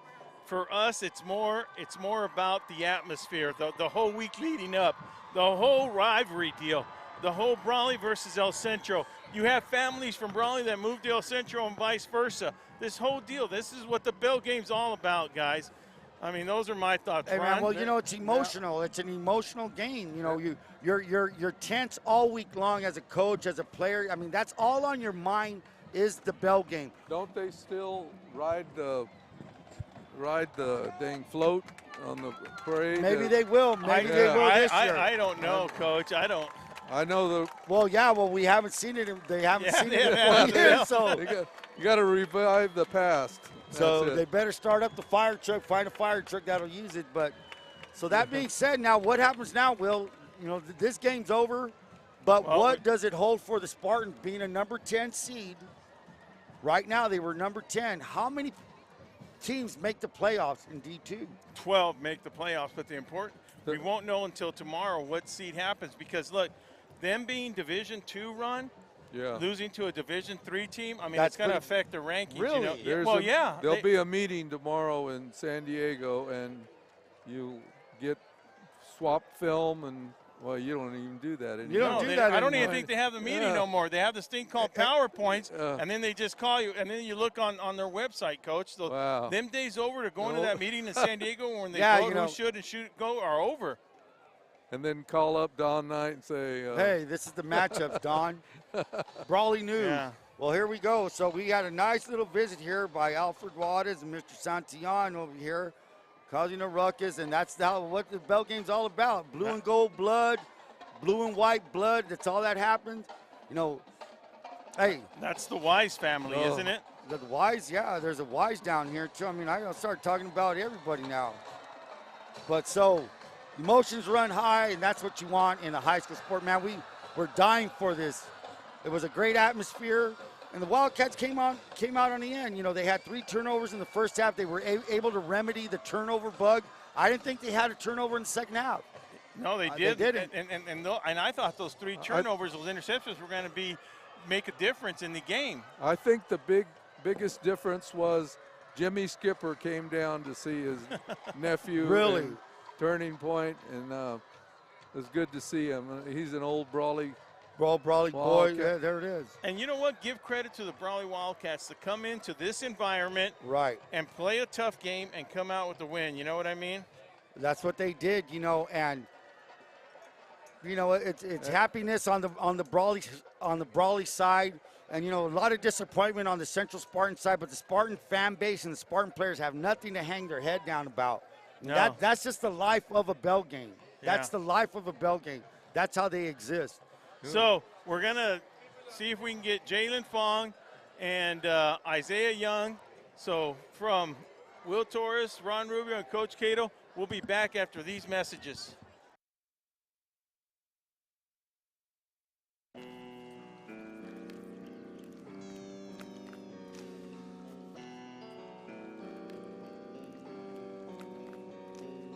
Silky beef.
I'm here live with our player of the game of the 78th ball game, Isaiah Young.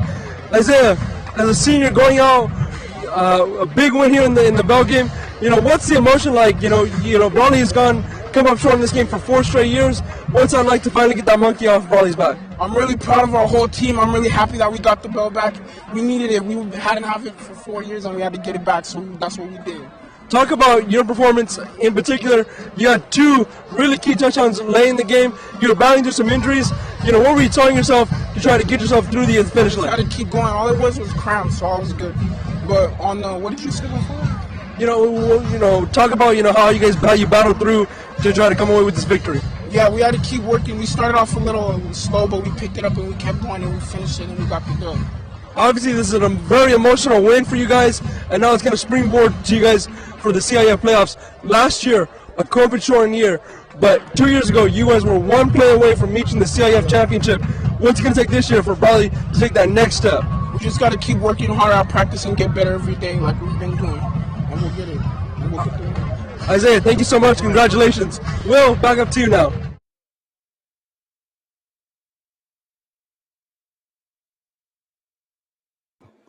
Well, that was a great interview by Isaiah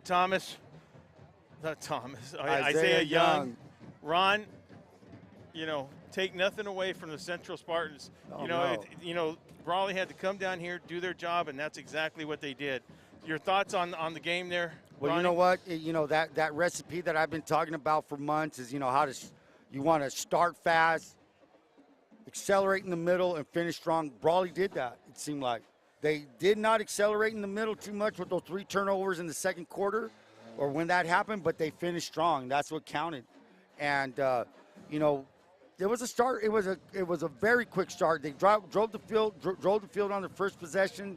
And then, the Spartans countered. So everybody was countering the moves that the other team did.